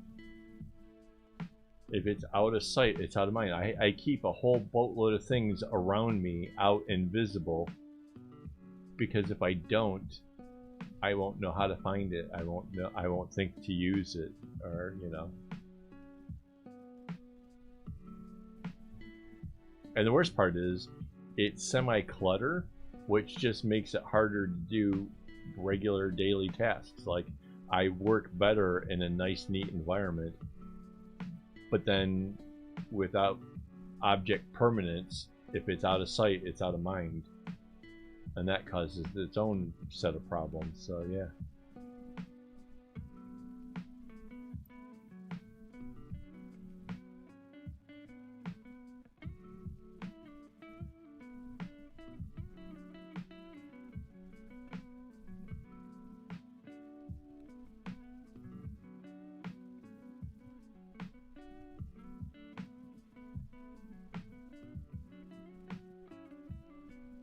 Yeah, not feeling alone is a really powerful thing, and that's why I've come out, you know, strongly about the whole ADHD thing. Is it's not like I'm super proud, yay, look at me, I got, yeah.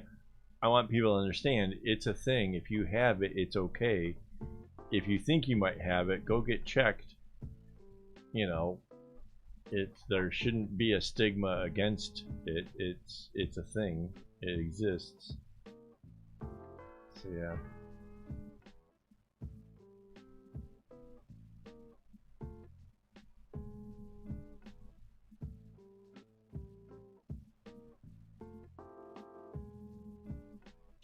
Okay, so just string things. Here's the thing. I think it's really cool. I just saw this on like an Instagram, TikTok type, what those kind of video things. Somebody took all the condiments out of the door of the refrigerator and put them in the bottom drawer. They put like a divider in there and stuff, so it helped make it so that way like the ketchup and stuff doesn't just fall over. And then put the vegetables and the fruit into the door of the refrigerator, so that way when they open up the door, the stuff that could go bad quickly is there and like in your face. And I honestly, when I saw that, I'm like, oh my god, why haven't I seen that like years ago? That could be a real game changer for somebody like myself. Like, seriously, so many times I wanted to eat healthier and then just forgot about the stuff. Because yeah, you know, we hear that if you just eat better, then maybe, you know, you wouldn't have these problems and stuff. Yeah.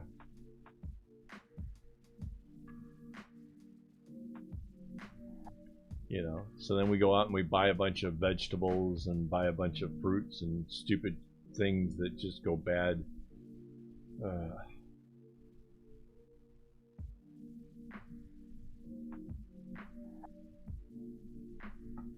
Yeah, I'm pretty sure it was Instagram. I think I saw it on, but yeah, it's people have even I do it. I'll take a video and I'll post it on TikTok and Instagram and YouTube Shorts because it's all basically the same sort of thing.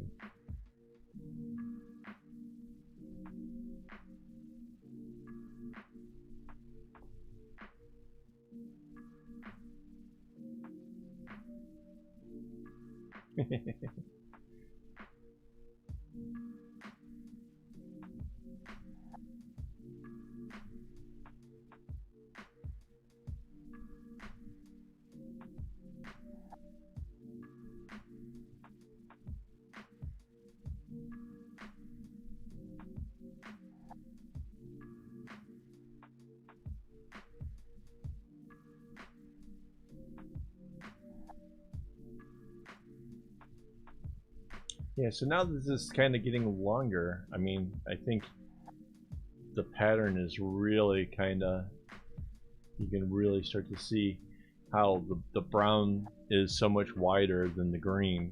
Even though it's just 2 rows, literally, that's all it is, 2 rows. It really, it really stands out. It's that part has always kind of shocked me, like how big of a difference just 2 rows is.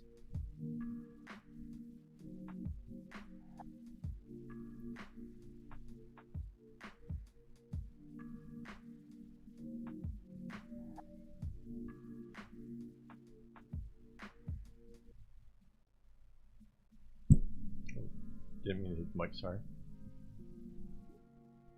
I bumped into the mic.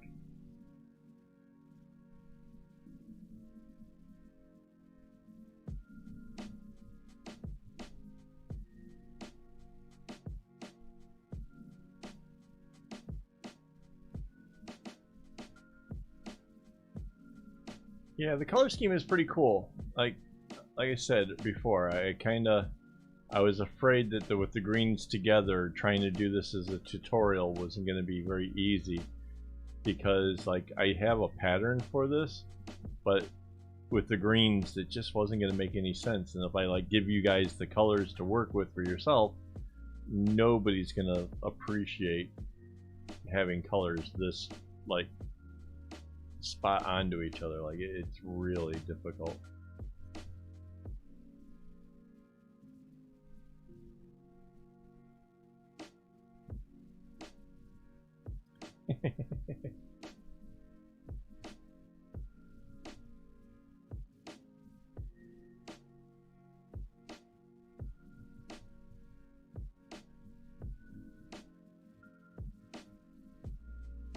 Ooh. Yeah. Yeah, I'm not gonna lie, that's happened to me before. Spend time looking for car keys that are in my hand.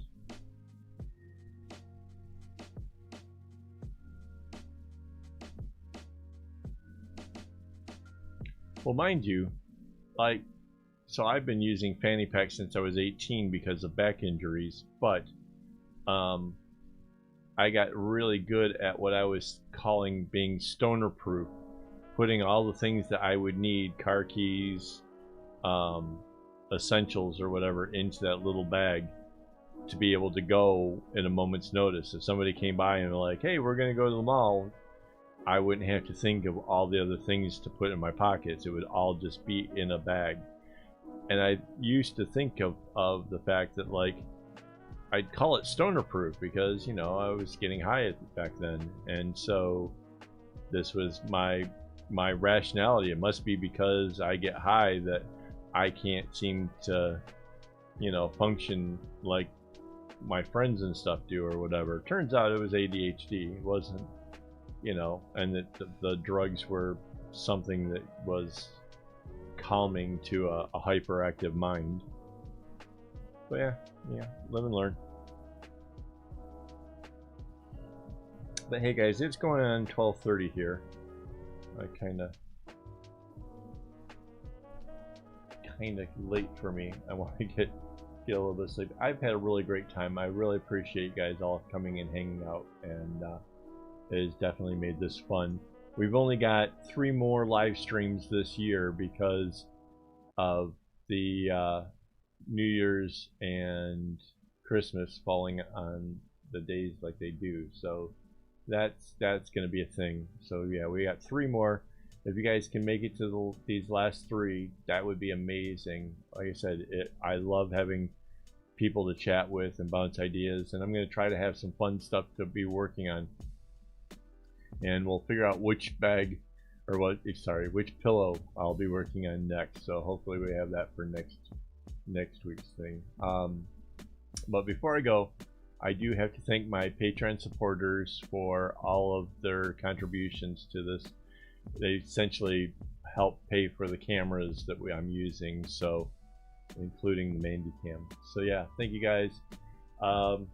Googly eyes, yeah, probably not so much next time. We'll see. Yeah, it's been really good. So anyways, I will see you guys. Oh, next video's in December, right? Next live stream is December. So yeah, I'll see you guys in December, and until then, don't get your strings in a bunch.